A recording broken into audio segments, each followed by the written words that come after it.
30 अक्टूबर यानी कि 30 अक्टूबर 2024 के जो आपके तीनों शिफ्ट थे उनकी जो है शुरुआत करते हैं। यहाँ पे हम बात करने वाले हैं 30 अक्टूबर के फर्स्ट जो आपका शिफ्ट है उसकी, और इसका पीडीएफ चाहिए है तो आपके तीनों शिफ्ट जब कंप्लीट हो जाएंगे तो आपका यहाँ पे मिल जाएगा। इस टेलीग्राम चैनल को आप लोग ज्वाइन करके रख सकते हो, फ़ायदा हम सबका ही होगा, ठीक है। ये नहीं कहूँगा कि आपका ही होगा, हम सबका फ़ायदा होगा। क्वेश्चन नंबर फर्स्ट से स्टार्ट करते हैं। ग्रामेटिकल एरर का क्वेश्चन यहाँ पे हमारे सामने है, तो बात करते हैं इसकी। Despite the challenges the team is determined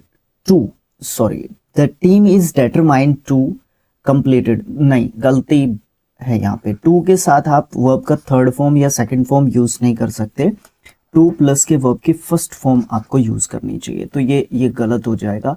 यहाँ पे टू कंप्लीट हो जाएगा। The project on time, time से पहले ऑन आपका preposition, with in budget, budget के अंदर जो है आपका करना है। तो ऑप्शन नंबर ए में आपकी गलती है, इसको आप वर्ब का फर्स्ट फॉर्म के रूप में यूज करोगे, ना कि सेकंड या थर्ड के रूप में। ओके, अच्छा अभी देखते हैं सेकंड क्वेश्चन। सेकंड क्वेश्चन क्या कहता है? सेकंड क्वेश्चन कहता है कि सेलेक्ट करो उस एप्रोप्रिएट मीनिंग को जो अंडरलाइन वर्ड के लिए गिवन सेंटेंस में हो सकता है।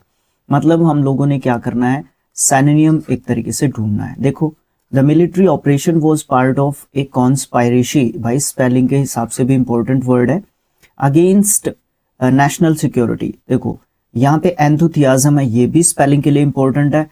एंथुथियाज्म, एंथुथियाज्म का मतलब क्या होता है? देखो सबसे इंपॉर्टेंट तो है इसका, सबसे पहली बात तो है इसका जो पार्ट ऑफ स्पीच है वो इम्पोर्टेंट हो जाता है। एंथुथियाज्म ये आपका जो है उत्साह या जोश आप बोल सकते हो उसको, ये उसको बताता है। सबसे पहले आप कॉन्स्पायरेसी पे आ जाओ। कॉन्स्पायरेसी का मतलब होता है साजिश, साजिश, या फिर एक क्या होता है, क्या बोलते हैं उसको, बोलते तो हैं मतलब किसी के पीछे से षड्यंत्र, षड्यंत्र, ठीक है, षड्यंत्र, वेरी गुड। तो ये कॉन्स्पायरेसी के लिए सिनोनिम ढूंढना है, तो एंथुथियाज्म हो नहीं सकता। विलफुलनेस, विलफुलनेस आपका जो है क्या होता है, ये तो जिद या फिर हट, हट को बोल सकते हैं, हट को बोल सकते हैं, या फिर हम लोग जिद को एक तरीके से बोल सकते हैं। मोटिवेशन आपका क्या होता है, मोटिवेशन हिंदी में क्या बोलते हैं, प्रेरणा, प्रेरणा आपका होता है। और प्लॉट, प्लॉट आपका सेम सिनोनिम होता है। प्लॉट का मतलब षड्यंत्र या फिर साजिश आप जो है बोलते हो, ठीक है। तो ऑप्शन नंबर डी जो है आपका यहाँ पे सही आंसर हो जाएगा। आगे आगे हमारा है मोस्ट एप्रोप्रिएट ईडियम, कहाँ पे गया कर्सर, ये रहा।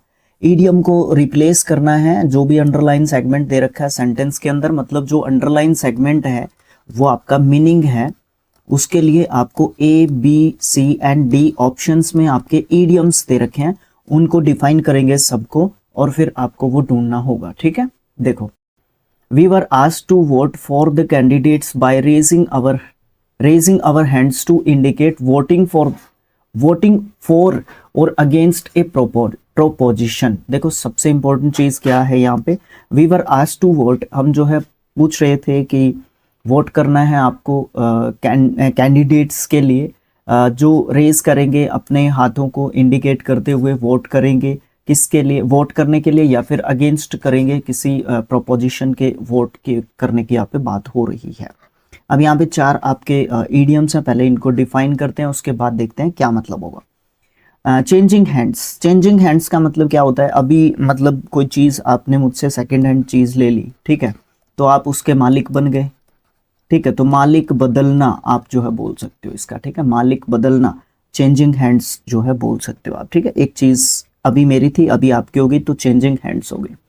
Tipping our hands, tipping our hands का मतलब क्या होता है, मतलब क्या है कि अपना मतलब क्या करना, अपना जो राज है या अपनी जो योजना है उसको बताना, ठीक है, राज या योजना बताना या उजागर करना, उजागर करना, ठीक है, रिवील करना एक तरीके से, ठीक है। अच्छा, गेटिंग आउट ऑफ हैंड मतलब हाथों से बाहर निकलना, मतलब काबू से बाहर निकलना, ठीक है, हाथों से बाहर निकलना आप इसका बोल सकते हो। A show of hatreds, a show of hatreds का मतलब आप क्या बोलते हो, हाथ उठा के समर्थन करना, हाथ उठाकर समर्थन करना, ठीक है, समर्थन करना। ओके, तो यहाँ पे कुछ इसी तरीके की बात लिखी हुई है, आई थिंक इसी तरीके की बात लिखी हुई है। Raising our hands to indicate, क्यों भाई काम क्यों नहीं कर रहा तू? हाँ कर रहा। Raising our hands to indicate voting for or against proposition, है ना। तो ऑप्शन नंबर डी जो आपका है ना वो बिल्कुल सही हो जाएगा। सो a show of hatreds, a show of hatreds होता है जब हम हाथ हिला के किसी को अपना समर्थन दिखाते हैं, तो उस चीज को बोला जाता है, ठीक है। ओके, आगे एक क्वेश्चन है, सिनोनिम बताना होगा अंडरलाइन वर्ड के लिए। Ritu is a diligent girl who looks after आपकी फ्रेजल वर्ब होती है, ठीक है, देखभाल करना। हर एज्ड पेरेंट्स, तो डेलिजेंट होता है मेहनती, ठीक है, मेहनती। स्टूपिड मूर्ख होता है। इनोसेंट नवजात होता है, ठीक है, इनोसेंट सॉरी मासूम होता है, मासूम, ठीक है, मासूम। लथार्जिक स्पेलिंग के हिसाब से भी इंपॉर्टेंट वर्ड आप जो है बोल सकते हो, लथार्जिक। और इसका मतलब क्या होता है? इसका मतलब होता है सुस्त। अच्छा, हार्ड वर्किंग मेहनती होता है, ठीक है, हार्ड वर्किंग। तो आपका सिनोनिम पूछा है ना, हाँ सिनोनिम हार्ड वर्किंग आपका आ जाएगा। अगला क्वेश्चन, सिनोनिम नहीं एंटोनिम बताना है हम लोगों ने एलआई के लिए। देखो ये आपका वर्ब के रूप में भी काम कर सकता है, नाउन के रूप में भी काम कर सकता है, और ये हमें पता चलेगा अभी कि किस चीज़ की बात कर रहा है। एलआई मैं इसको नाउन मान के कर लेता हूँ, मित्र या फिर दोस्त को आप बोलते हो, ठीक है। ओके, एनिमी, ये एंटोनिम एनिमी यही आ जाएगा आंसर, एनिमी ही आ जाएगा, दुश्मन, ठीक है, दुश्मन। इनफेमी क्या होता है? इनफेमी का मतलब होता है जो नोन है, जो प्रसिद्ध है लेकिन गलत कामों के लिए प्रसिद्ध है, गलत जो है उसके काम है, उसका जो कुख्यात तरीके से वो जो है फेमस है, अच्छे काम नहीं करता है वो, ठीक है। ड्रीमी क्या होता है? जो बहुत ज़्यादा स्वप्न देखता है, ठीक है, वो ड्रीमी होता है। ड्रीमर जो है एक व्यक्ति को बोल सकते हैं हम लोग। ग्लूमी आपका उदास होता है, सैड भी आप इसको बोल सकते हो। अगला क्वेश्चन क्या कहता है? ग्रामेटिकल एरर के लिए हमें नेक्स्ट क्वेश्चन दिया गया है। आई वॉज सरप्राइज्ड, यहाँ पे बी की फॉर्म के साथ वर्ब का थर्ड फॉर्म है। इट मीन्स आपका ये पैसिव वॉइस का सेंटेंस है। To see my daughter Manya riding her new bicycle confident नहीं कॉन्फिडेंटली, यहाँ पे ये एडवर्ब आ जाएगा आपका, ठीक है, कॉन्फिडेंटली। तो यहाँ पे क्या दिक्कत है? ऑप्शन नंबर ए में दिक्कत है, कॉन्फिडेंट नहीं आएगा, एडजेक्टिव नहीं आएगा भैया, मुझे यहाँ पे एडवर्ब की जरूरत है। नेक्स्ट क्वेश्चन आपका क्या आता है? वन वर्ड सब्स्टिट्यूशन पूछा है हम लोगों से। The irrational fear of snakes, मतलब जब हम सांप से बहुत ज़्यादा हमें डर लगता है तो उस चीज़ को हम क्या बोलते हैं? मैंने बहुत बार आपको बताया है, जब मैंने ब्लैक बुक से आपको करवाए थे क्या OWS वन वर्ड सब्स्टिट्यूशंस, तो उस समय पे मैंने आपको बताया था, मतलब आपको पहले भी पता होगा। फोबिया मीन्स होता है आपका डर, ठीक है। फाइल मतलब होता है प्रेमी, ठीक है। साइड CIDE साइड मतलब होता है मृत्यु, ठीक है। इनके ये प्रीफिक्स सफिक्स ज़्यादातर ये सफिक्स बनते हैं, ठीक है, पीछे लगते हैं वर्ड्स के, ठीक है। तो ये फिर वर्ड का मीनिंग जो है चेंज कर देते हैं, ठीक है। उससे हमें जो है बहुत कुछ मतलब एक तरीके से देखने को सीखने को मिलता रहता है, तो वो वाली चीज़ आपको एक तरीके से देखने को मिल जाती है, ठीक है। ओके, आगे क्या है आपका? आगे आपको देखने को मिलेगा हाँ, सबसे पहले हमें इनको डिफाइन करना है। इसको बोलते हैं जिनोफोबिया। जिनोफोबिया क्या होता है? जिनोफोबिया होता है जब हमें विदेशी लोगों से डर लगता है, ठीक है, विदेशियों से डरना जिनोफोबिया होता है। नेक्रोफोबिया, नेक्रो होता है संकरा पुरानी फिल्मों का गुंडा नहीं संकरा भीड़ा जिसको हम लोग बोलते हैं, ठीक है। नेक्रोफोबिया मतलब जो भीड़ भाड़ वाली जो जगह होती है ना, उससे जब हमें डर लगता है तो that is called necrophobia. ऑफिडियोफोबिया spellings भी इंपॉर्टेंट रहेंगी सबकी, वो यही होता है। ऑफिडियोफोबिया होता है फियर ऑफ स्नेक्स, सांप से डर, ठीक है, सांप से जब हमें डर लगता है तो दैट इज कॉल्ड ऑफिडियोफोबिया। नोमोफोबिया क्या होता है? जब हमें मोबाइल नहीं मिलता तो उससे डर लगता है, ठीक है। तो मतलब क्या होता है? मोबाइल फ़ोन नहीं है हमारे पास, उसका डर। ठीक है, ठीक है, ओके। मोबाइल फ़ोन के बिना तो हम घर से भी नहीं निकलते ना, इम्पोर्टेंट चीज़ है, सबसे इम्पोर्टेंट चीज़ है। वो किसी ने कहा था कि मतलब जोक था वो एक, कहा था कि आपको क्या चीज़ चाहिए, कोई भी 3 चीज़ आप ले सकते हो, सबसे इम्पोर्टेंट चीज़ आपको, सबसे इम्पोर्टेंट चीज़ 3 चीज़ मिल सकती है आपको, तो क्या चाहिए आपको? तो किसी ने कहा था कि मेरे मोबाइल का चार्जर, मेरा मोबाइल और हेडफोन्स, मुझे ये 3 चीज़ चाहिए और कुछ नहीं चाहिए। भूख लगेगी तो कहाँ पे जाएगा फिर। अगला क्वेश्चन है अंडरलाइन वर्ड के लिए मतलब जो है सैनोनिम पूछ रहा है इनडायरेक्टली हमसे। आई agreed with your assessment, assessment का स्पेलिंग इम्पोर्टेंट हो जाता है हमारे लिए। अग्रीड मतलब सहमत, सहमत भैया, सहमत, ठीक है। सुपोर्टेड, सुपोर्टेड मतलब आप जो है सुपोर्ट करते हो एक तरीके से, है ना, क्या करते हो, समर्थन करते हो, समर्थन, ठीक है। डाउटेड मतलब संदेह है। रिजेक्टेड मतलब किसी को एक तरीके से नकारना बोल सकते हो, ठीक है, नकारना ही कह लो। डिसअग्रीड आप जो है सहमत नहीं है, सहमत न होना, ठीक है। अब यहाँ पे पूछा क्या है, सैनोनिम पूछा है, तो सुपोर्ट ही कह दूंगा मैं तो यहाँ पे, मतलब सुपोर्ट या फिर अग्री आप जो है एक ही बात यहाँ पे बोल सकते हो। आगे अपने को पूछा गया है सेलेक्ट करो मोस्ट अप्रोप्रिएट ईडियम या फिर फ्रेज को फिल करो ब्लैंक के अंदर कंप्लीट करने के लिए सेंटेंस की सेंस को, ठीक है। तो चलो कोई नहीं, एक साथ नहीं आएंगे, बट पहले हम क्वेश्चन को देख लेते हैं, फिर ईडियम्स को डिफाइन कर लेते हैं, फिर हम लोग सोच लेंगे कि क्या हमारा आंसर यहाँ पे आपको देखने को मिल जाएगा, ठीक है। देखो, it was all dash he did not really mean what he sad. देखो यहाँ पे इट वॉज ऑल, ये सभी, ये मतलब पूरी बात थी, डैश बात थी, he did not really mean जिसका मतलब सच में यही नहीं था जो उसने कहा, वट ही सैड जो उसने कहा। टंग इन चिक, टंग इन चिक का मतलब आपको क्या देखने को मिलता है, टंग इन चिक का मतलब होता है मजाकिया तरीके से किसी बात को बोलना, मजाकिया तौर पर बोलना, ठीक है, ओके, ठीक है, ओके। आगे क्या है, ब्लू इन फेस। देखो मैंने आपको जब भी जब ईडियम्स एंड फ्रेजेस करवाए थे ब्लैक बुक से, तो मैंने आपको कहा था कि ब्लू कलर की जब बात आती है तो इट मीन्स वहाँ पे कुछ नेगेटिव जो है सेंस आपको देखने को मिलेगी, ठीक है। तो blue the face, blue in the face, blue in the face का मतलब क्या होता है कि जब भी आप बार बार ट्राई करते रहते हो लेकिन फिर भी आप क्या हो रहे हो, असफल हो रहे हो, ठीक है। बार बार असफल होना, लिख देता हूं मैं, बार बार असफल होना, ये कह सकते हो आप लोग। टक इन, टक इन इसको ऊपर कर लूं, हाँ, टक इन, टक इन का मतलब आपको क्या देखने को मिलेगा, मतलब आपको बहुत ज्यादा भूख लगी हुई है, ठीक है, और उस समय पे आप किस स्पीड से खाते हैं, मतलब झटपट से खाना, झटपट से खाना, ठीक है। ओ एक और वर्ड याद आया, फटाफट खाना, फटाफट खाना, ठीक है। देखो फटाफट हम कब भी खा सकते हैं, जब हमें जल्दी हो कहीं पे जाने की तब भी हम फटाफट खाते हैं, जल्दबाजी में खाते हैं, हाँ ये भी कह सकते हो जल्दबाजी में खाना, ठीक है। लेकिन यहाँ पे जब टक इन की बात करते हो आप एक फ्रेज के रूप में, तो वहाँ पे क्या होता है, इसका मतलब ये हो जाता है कि आपको है ना भूख लगी हुई थी और आप जो है क्या कर रहे थे, मतलब आपको भूख लगी हुई थी और आपने क्या किया है, बिल्कुल स्पीड से आप जो है खा रहे, वो वाली बात हो जाती है। ए storm in A tea cup, tea cup में जब स्टॉर्म आता है उसकी बात हो रही है, मतलब बात मामूली थी लेकिन आपने हंगामा पूरा कर दिया, ठीक है। बात कुछ नहीं थी, हंगामा एकदम से पूरा कर दिया, ठीक है। तो ए storm in A cup of T, ठीक है, ए storm in A tea cup, ये बोल सकते हो।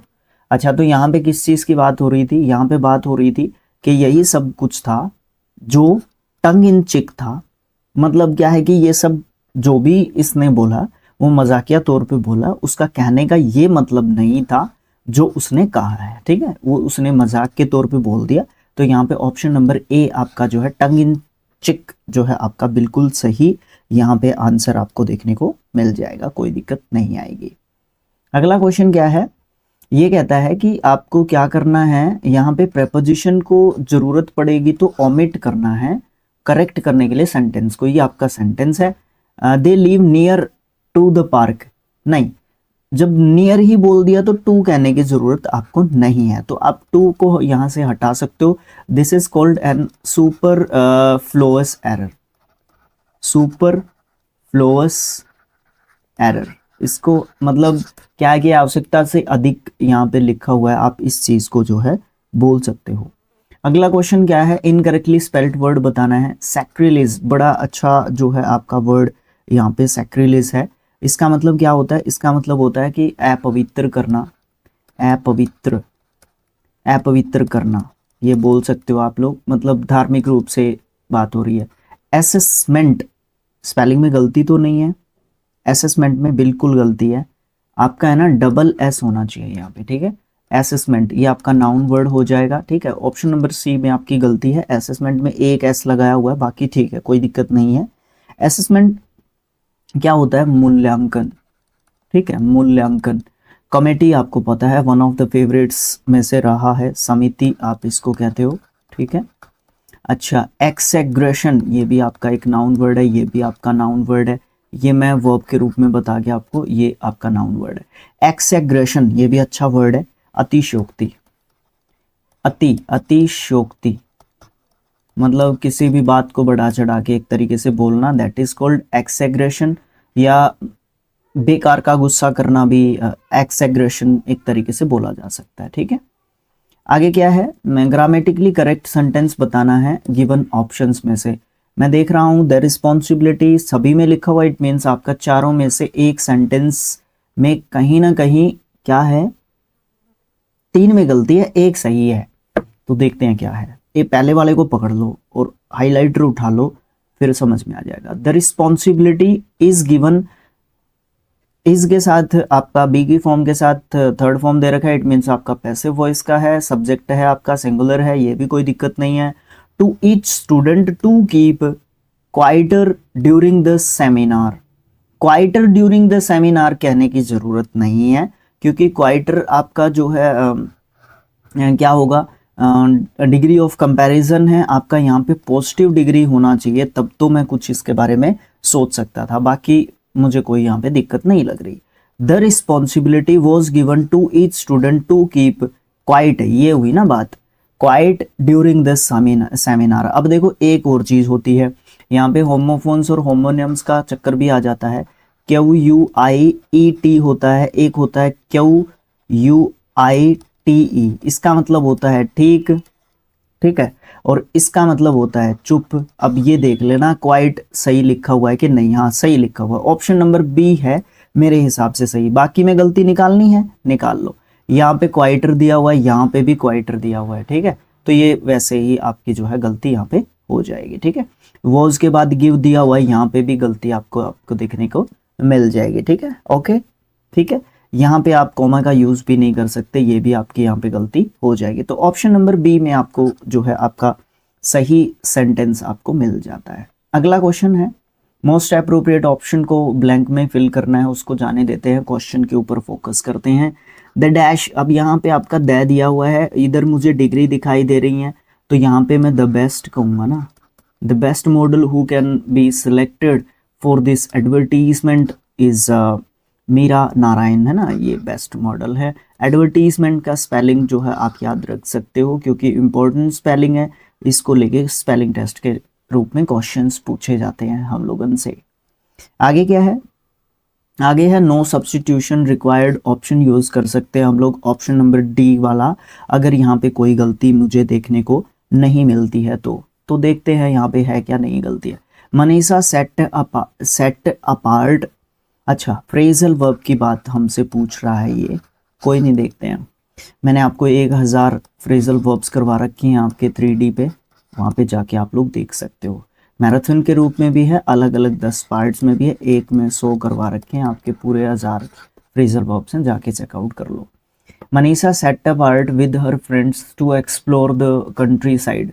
देखो सेट अपार्ट का मतलब क्या होता है, सबसे इंपॉर्टेंट चीज तो यही है, इसका मतलब होता है अलग करना, ठीक है, अलग करना। मनीषा ने अलग कर दिया अपने फ्रेंड्स को एक्सप्लोर करने के लिए कंट्री साइड, ये तो हो नहीं सकता, वो साथ में लेके जाएगी ना, है ना, क्या करेगी वो, साथ में लेके जाएगी ना, ठीक है, तो ये तो गलत बात हो जाएगी। सेट इन का मतलब क्या होता है, सेट इन का मतलब होता है किसी भी चीज की शुरुआत होना, ठीक है, शुरुआत होना। सेट आउट साथ में लेके यात्रा पर निकलना, यात्रा पर निकलना, मेरे ख्याल से यही बात सही होगी, सेट आउट हो जाएगा यहाँ पे, सेट आउट, ठीक है। सेट एसाइड भी देख लो अब तो क्या होता है, ऑप्शन नंबर बी सही आंसर है, सेट एसाइड। सेट एसाइड का मतलब होता है अलग से रख देना, ठीक है, मतलब नज़रअंदाज करना भी बोल सकते हो आप इसको, नज़रअंदाज करना या फिर अलग रखना, ठीक है, ये सब मतलब आप जो है बोल सकते हो आपके फ्रेजल वर्ब्स के। Option number B set out आपका सही आंसर यहाँ पे होने वाला है। आगे क्या है, correctly spelled word fill in the blanks में रखना है हम लोगों को। The delta of the river dash looks like a bird's foot because a lot of sediment is carried into, ये भी आपका फ्रेजल वर्ब होता है। द काम सी वॉट मिसिसिपी, भाई ये तो रिवर है एक आपकी मिसिसिपी, इसका नाम मुझे कमेंट बॉक्स में लिख के बताओ कि कौन सा स्पेलिंग मिसिसिपी के लिए हम लोग यूज करते हैं, ठीक है, ओके, ठीक है भैया।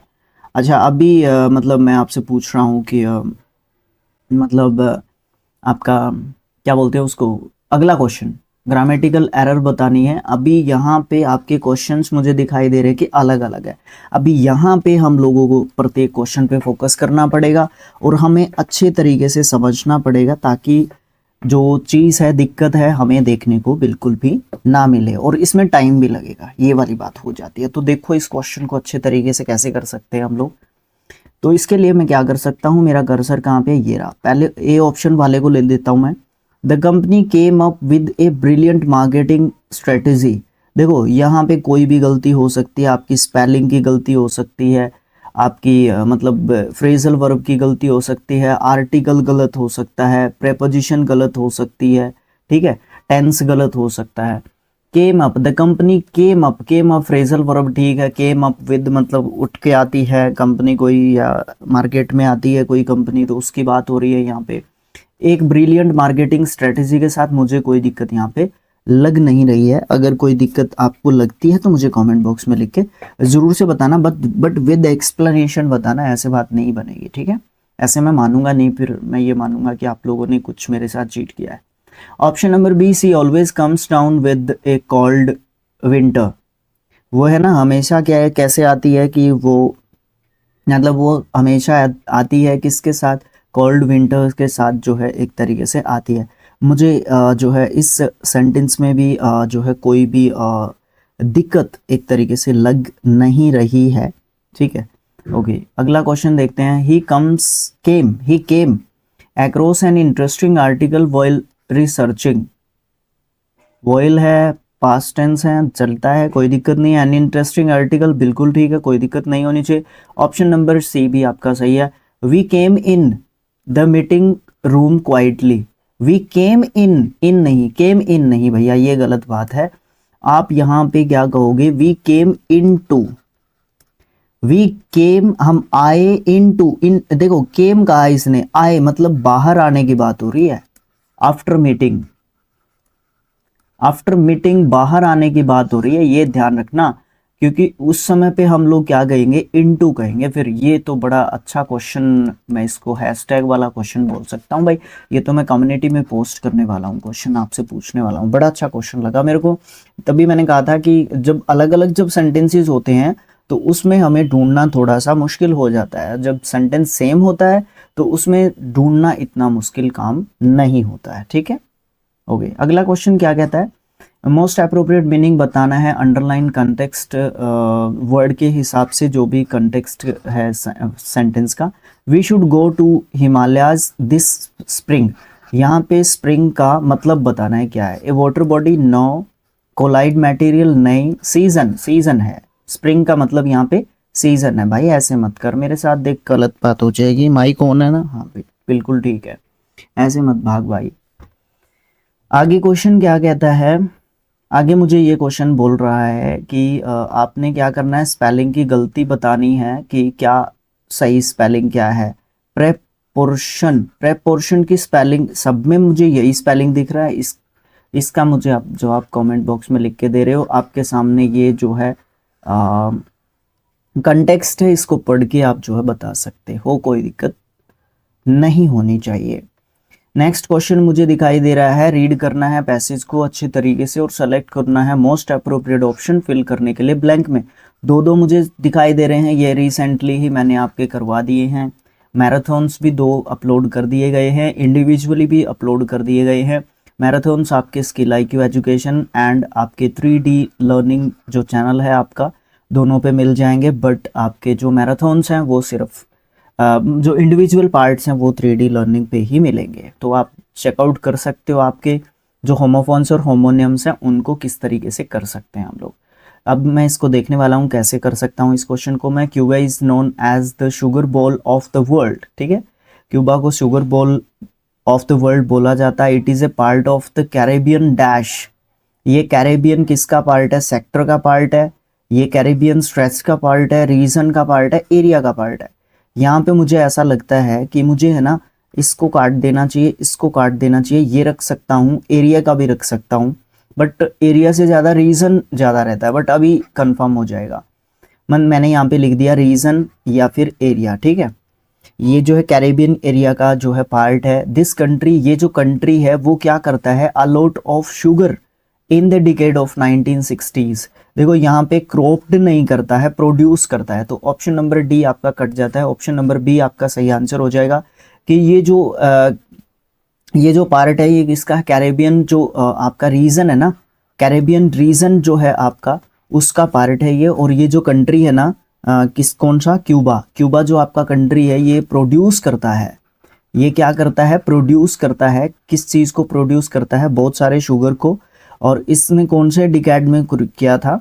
इसने 1960s के 1960 के दशक में बहुत सारा शुगर जो है प्रोड्यूस किया था, है ना।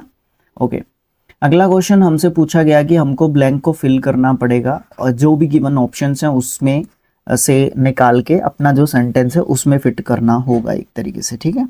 चलो देखते हैं क्या है आपका जो क्वेश्चन है वो क्या है। ओके, देखते हैं ये क्या है। How long you have been dash. अब सेंटेंस है आपका interrogative dash these contact lenses. अच्छा ठीक है, स्विमिंग, वियरिंग, प्रिवेलिंग या फिर सीइंग। यहाँ पे मतलब मैं क्या करूँ अब इसका। अच्छा, सबसे पहली बात तो ये है कि मुझे करने का कुछ ज़रूरत नहीं है। नहीं, वो तो मैं सोच गलत रहा था। गलत मैं ये सोच रहा था कि मतलब यहाँ पे आपका सब्जेक्ट है हैव बीन है, उसके बाद वर्ब की फर्स्ट फॉर्म के साथ ING आना चाहिए, तो सब में है। बट मुझे मीनिंग के हिसाब से लेना पड़ेगा। यहाँ पे देखो, एक तो स्विमिंग की बात नहीं चल रही, वियरिंग की बात नहीं चल रही। वियरिंग की बात नहीं चल रही, क्या चल रही है?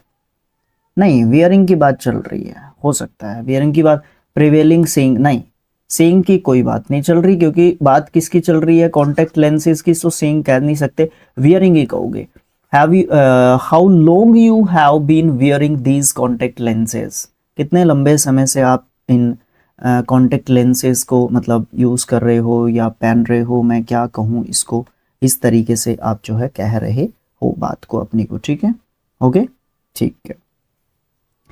अच्छा, उसके बाद अपना नेक्स्ट जो क्वेश्चन आता है वो क्या आता है, वो आपको पता है कि क्या आता है।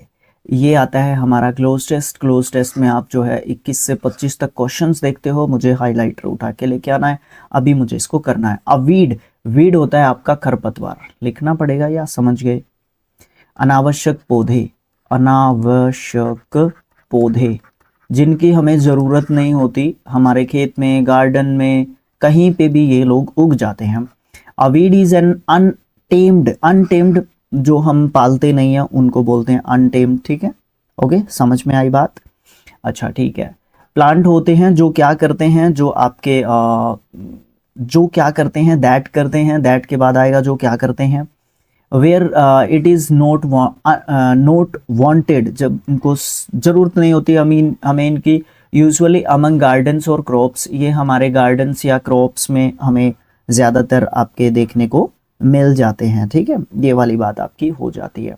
तो यहाँ पे मैं क्या कहूँ इसका, अब मैं क्या करूँ इसका, तो देखते हैं क्या करूँगा मैं इसका। एक वीड है, a weed is an unattempted plant that perfect नहीं होते, स्प्रेड होते हैं, इवॉल्व अमेंड्स, स्प्रेड होते हैं, जो क्या होते हैं? स्प्रेड होते हैं, जो फैलते हैं, ठीक है, दैट स्प्रेड्स, ठीक है। वीड के लिए आपका ये जो है उसी हिसाब से आपका ये फर्स्ट फॉर्म के साथ एस जो है यहाँ पे आया है। The majority of weeds are, जो मेजोरिटी होती है वीड्स की वो क्या करती है? खालिस्तान करती है। some of are toxic to horses and cattles, other harms mature, ठीक है, mature them of water, sunlight, soil and minerals। बड़े अच्छे तरीके से समझना इस लाइन को, इसमें थोड़ी सी बात है इस लाइन में, ठीक है। देखो मेजोरिटी जो वीड्स की जो मेजोरिटी होती है वो क्या होती है, डेंजरस होती है, डेलिकेट्स होती है, ग्रेस होती है, वो डेंजरस होती है, बहुत खतरनाक होती है, क्योंकि उनमें से कुछ जो होती हैं वो बड़े टॉक्सिक होती हैं। किसके लिए टॉक्सिक होती हैं, आफ्टर 2 लिखे हुए, हॉर्सेस या कैटल्स के लिए होती हैं। और दूसरी उसमें से कुछ जो है क्या करती हैं, वो जो है क्या करती है वो मतलब एक तरीके से वो हार्म करती हैं किसको, सनलाइट, वाटर, सनलाइट, सॉयल या फिर मिनरल्स, ये सब जो है क्या नहीं लेने देती, मतलब अच्छे तरीके से प्रॉपर जो आपकी क्या होती है, जो फसलें होती हैं उनको जो है वो लेने नहीं देती है। दैट इज़ वाई जो अलग अलग जो पेस्टिसाइड्स आते हैं या और भी मतलब क्या बोलते हैं उनको, रासायनिक जो दवाइयाँ आती हैं, ठीक है, उनको हटाने के लिए आती है ताकि हम वीड्स को हटा सकें। और जो हम प्रॉपर मतलब मात्रा में अपने खेतों में जो भी डाल रहे हैं न्यूट्रिशनल जो आपके मतलब खाद वगैरह या जो भी चीज़ें हम डाल रहे हैं अपने खेतों में, तो उससे हमें एक तरीके से प्रॉब्लम ना हो और हमारी फसलें जो है अच्छे तरीके से आगे बढ़ती रहें, चलती रहें, वो वाली चीज़ आपको देखने को मिलती है। तो डेंजरस आएगा यहाँ पे, ठीक है, कहने का मतलब ये था।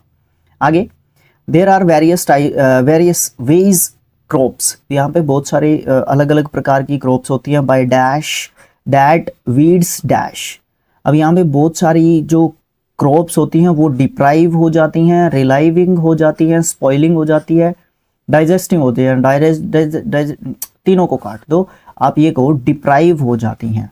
डिप्राइव मतलब वंचित रह जाना।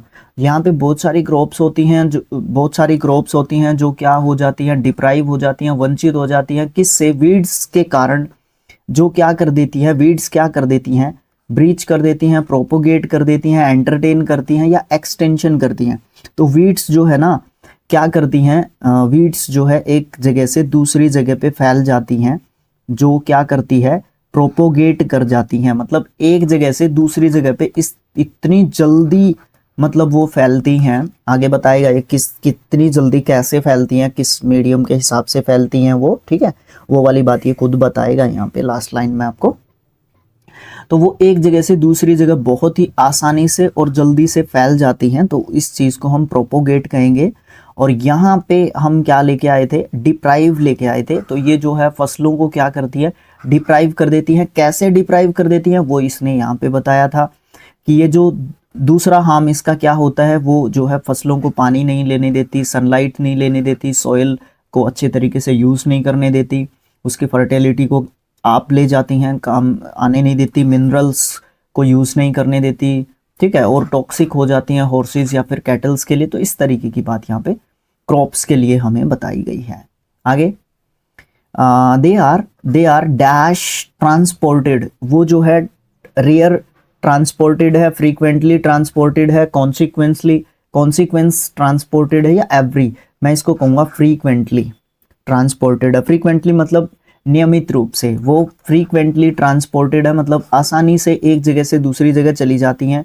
फ्रॉम वन प्लेस या लोकेशन टू अनदर एज, किस तरीके से जाती है ये एज के बाद बताया, मतलब ट्रैश के रूप में जा सकती हैं, डस्ट के रूप में जा सकती हैं, फोडर होता है चारा, उसके रूप में एक जगह से दूसरी जगह पे चली जाती हैं। और फिर बहुत सारे ऐसे वीड्स होते हैं हमारे, ठीक है, बहुत सारे ऐसे वीड्स होते हैं जो मतलब एक जगह से दूसरी जगह पे मतलब जस्ट गिर गया, बस जाके एक बार गिर गया तो वहीं पे वो अपना जो है क्या हो जाता है, उगना शुरू हो जाता है, ठीक है। तो इस तरीके के वीड्स भी हमें देखने को बहुत मिलते हैं, जो एक मतलब एक तिनका भी वहां पे जाके गिरा तो वो वहां पे उगना शुरू हो जाता है, वो भी बहुत ही मतलब अच्छे लेवल पे उगना एक तरीके से शुरू हो जाता है, ठीक है। ओके, जो अक्टूबर है आपका, उसकी सेकंड शिफ्ट की बात करता हूँ। जो फर्स्ट क्वेश्चन है ना हमारा, वो क्या कह रहा है, वो ये कह रहा है कि मेरा नाम है भाई, ग्रामेटिकल एरर का क्वेश्चन हूँ मैं, और मुझे पढ़ के मेरे को ये बता कि मेरे कौन से पोर्शन में आपको दिक्कत लग रही है।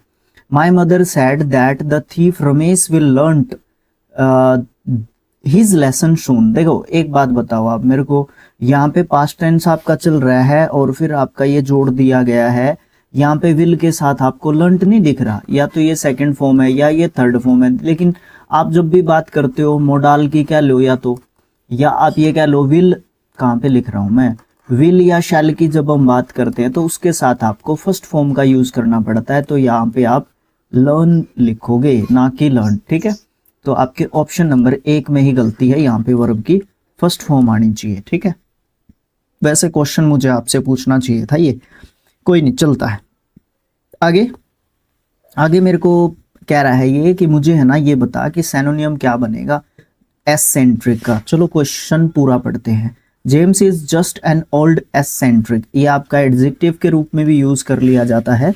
यहाँ पे इसको एक तरीके से मैं ये कह लूँ कि मैं नाउन के रूप में इसको यूज कर रहा हूँ वैसे, ठीक है, लेकिन एडजेक्टिव होता है हमारा ये।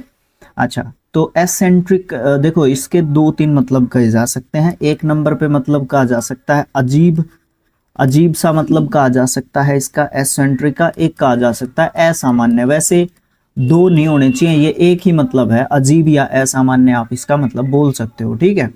भाई गली में शोर मत कर भाई, मैं पढ़ा रहा हूँ बच्चों को यार। दोस्त सब्जी बाद में बेच लेना, नहीं भाई जरूरी है, सब्जी भी जरूरी है ना। ओके कोई नहीं चलो छोड़ो। तो यहाँ पे क्या कह रहा है, James is just an old eccentric. Eccentric असामान्य या फिर अजीब बोल सकते हो। ऑप्शंस क्या है, ऑर्डिनरी, ऑर्डिनरी मतलब क्या होता है, साधारण होता है, साधारण या सामान्य आप इसको एक तरीके से बोल सकते हो। बताना क्या है मेरे को, इसका सिनोनिम बताना, ये तो आपका एंटोनियम हो सकता है इसके लिए, ठीक है। क्रैंकी बड़ा अच्छा वर्ड आपको देखने को मिलता है, एडजेक्टिव के रूप में आपको देखने को मिलता है। इसका मतलब होता है चिड़चिड़ा, ठीक है, चिड़चिड़ा। अच्छा फॉलोवर मतलब अनुयायी, अनुयायी, ठीक है, या उसके साथ चलने वाला, चेला भी बोल सकते हो, फॉलोवर, ठीक है। ओके हम्बल, हम्बल का मतलब होता है विनम्र, हम्बल का मतलब क्या होता है, विनम्र होता है, ठीक है। तो यहाँ पे अब मैं क्या करूँ सर, ये तो एंटोनियम हो जाएगा, ये हो जाएगा ना क्रैंकी सिनोनिम इसका। मतलब अजीब सा है या असामान्य है तो वो चिड़चिड़ा हो सकता है, कोई दिक्कत नहीं है उसमें। ना तो वो फॉलोवर हो सकता, ना वो हम्बल हो सकता, ना वो साधारण हो सकता, क्योंकि वो तो असाधारण व्यक्ति है। असाधारण भी आप इसका यहाँ पे लिख सकते हो, कोई दिक्कत नहीं आएगी। हिंदी में मीनिंग एसेंट्रिक का। नेक्स्ट क्वेश्चन ये क्या कहता है, ये कहता है कि मेरा नाम है क्या, कॉमन एरर का क्वेश्चन हूं मैं, अगर एरर मुझ में नहीं है तो नो एरर का ऑप्शन, ऑप्शन नंबर 1 क्लिक करो और 2 मार्क्स अपनी जेब में डाल लो।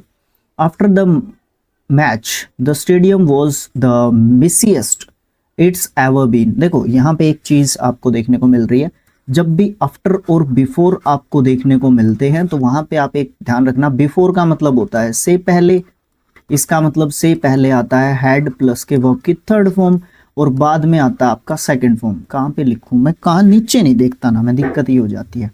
बाद में आती है आपकी सेकंड फॉर्म, लेकिन आफ्टर में आफ्टर आ जाता है हैड प्लस के वर्ब की थर्ड फॉर्म, और पहले आ जाता है इसमें सेकंड फॉर्म। लेकिन यहाँ पे आफ्टर से सेंटेंस स्टार्ट हो रहा है तो इसके साथ आपका वर्ब का सेकंड फॉर्म है, लेकिन इट्स एवर बीन लिख रखा हुआ है, तो ये तो गलत हो गया ना यहाँ पे। तो इसका मतलब ये नहीं आएगा, इट्स एवर बीन बिल्कुल भी नहीं होना चाहिए यहाँ पे। इसमें आपका क्या होना चाहिए, यहाँ पे 2 जो तरीके हैं आप वो लगा सकते हो। आप यहाँ पे कहो, एक यही कहो ना, इट जो है आपका हैज बीन बोल सकते हो, या फिर इट क्या बोल सकते हो, इट इज बीन बोल सकते हो, ठीक है। ये तो इट इज बीन हो गया, सॉरी इट इज बीन तो यहाँ पे लिखा हुआ है ना, ये गलत है, तो हैज बीन आपको कहना पड़ेगा, लेकिन हैड बीन कहना चाहिए ना, हैज बीन नहीं कहना चाहिए, इट हैड बीन कहना चाहिए। मुझसे भी गलती होगी भाई, क्या कर रहे हो राजवीर भैया, गलती मत करो ना। It had been, ever been आएगा, बल्कि एवर बीन, ये एडवर्ब भी आपका बीच में रहेगा, ये एवर जो है ना आपका बीच में रहेगा, ये आपका वर्ब का थर्ड फॉर्म रहेगा, ठीक है। और यहाँ पे आपका हैड आ जाएगा, ठीक है, ये जो है चीज आपकी रहेगी, इज की जगह पे आपका हैड होना चाहिए, बाकी सब ठीक है, ओके कोई दिक्कत नहीं है। आगे चलते हैं भाई, चलो चलते हैं सर। आगे फिलअप्स पूछ रखा है हम लोगों से, और फिर ये कह रहा है कि फिलअप में डाल के दिखाओ कौन सा ऑप्शन सही आएगा। According to the chairman his proposal was dash than mister Jackson's. देखो एक चीज तो यहाँ पे देखने को मेरे को मिल गई, यहाँ पे मुझे देन देखने को मिल रहा है, तो यहाँ पे मैं क्या कर सकता हूँ, डिग्री जो है आपकी सेकंड मैं यहाँ पे ले सकता हूँ। तो बैड की जो सेकंड डिग्री होती है रोस्ट होती है क्या, WROST, रोस्ट यहाँ पे मैं बिल्कुल से डाल सकता हूँ, मुझे कोई भी प्रॉब्लम यहाँ पे आने वाली नहीं होगी। ठीक है, ओके सॉरी रोस्ट नहीं भाई, रोज होती है, रोस्ट तो थर्ड होगी, ऑप्शन नंबर ए आ जाएगा। ठीक है, बैड रोज रोस्ट ऐसे होता है। ठीक है, ये गलती होगी थी भाई। अगला क्वेश्चन क्या आता है, इसमें जो है 4 पार्ट्स में उसको सेंटेंस को स्प्लिट कर रखा है, तोड़ रखा है, और वो सेगमेंट देखना है जिसके अंदर आपको गलती देखने को मिलती है। उसी तरीके का सेम क्वेश्चन आपको देखने को मिल रहा है। चलो देखो, अच्छा गलती कुछ कहा भी है क्या, कोई गलती, हाँ क्या रखा है, इसने कहा है कि इसमें है ना कौन सी गलती है, फ्रेजल वर्ब की गलती है। ठीक है, फ्रेजल वर्ब की गलती कहा है इसने।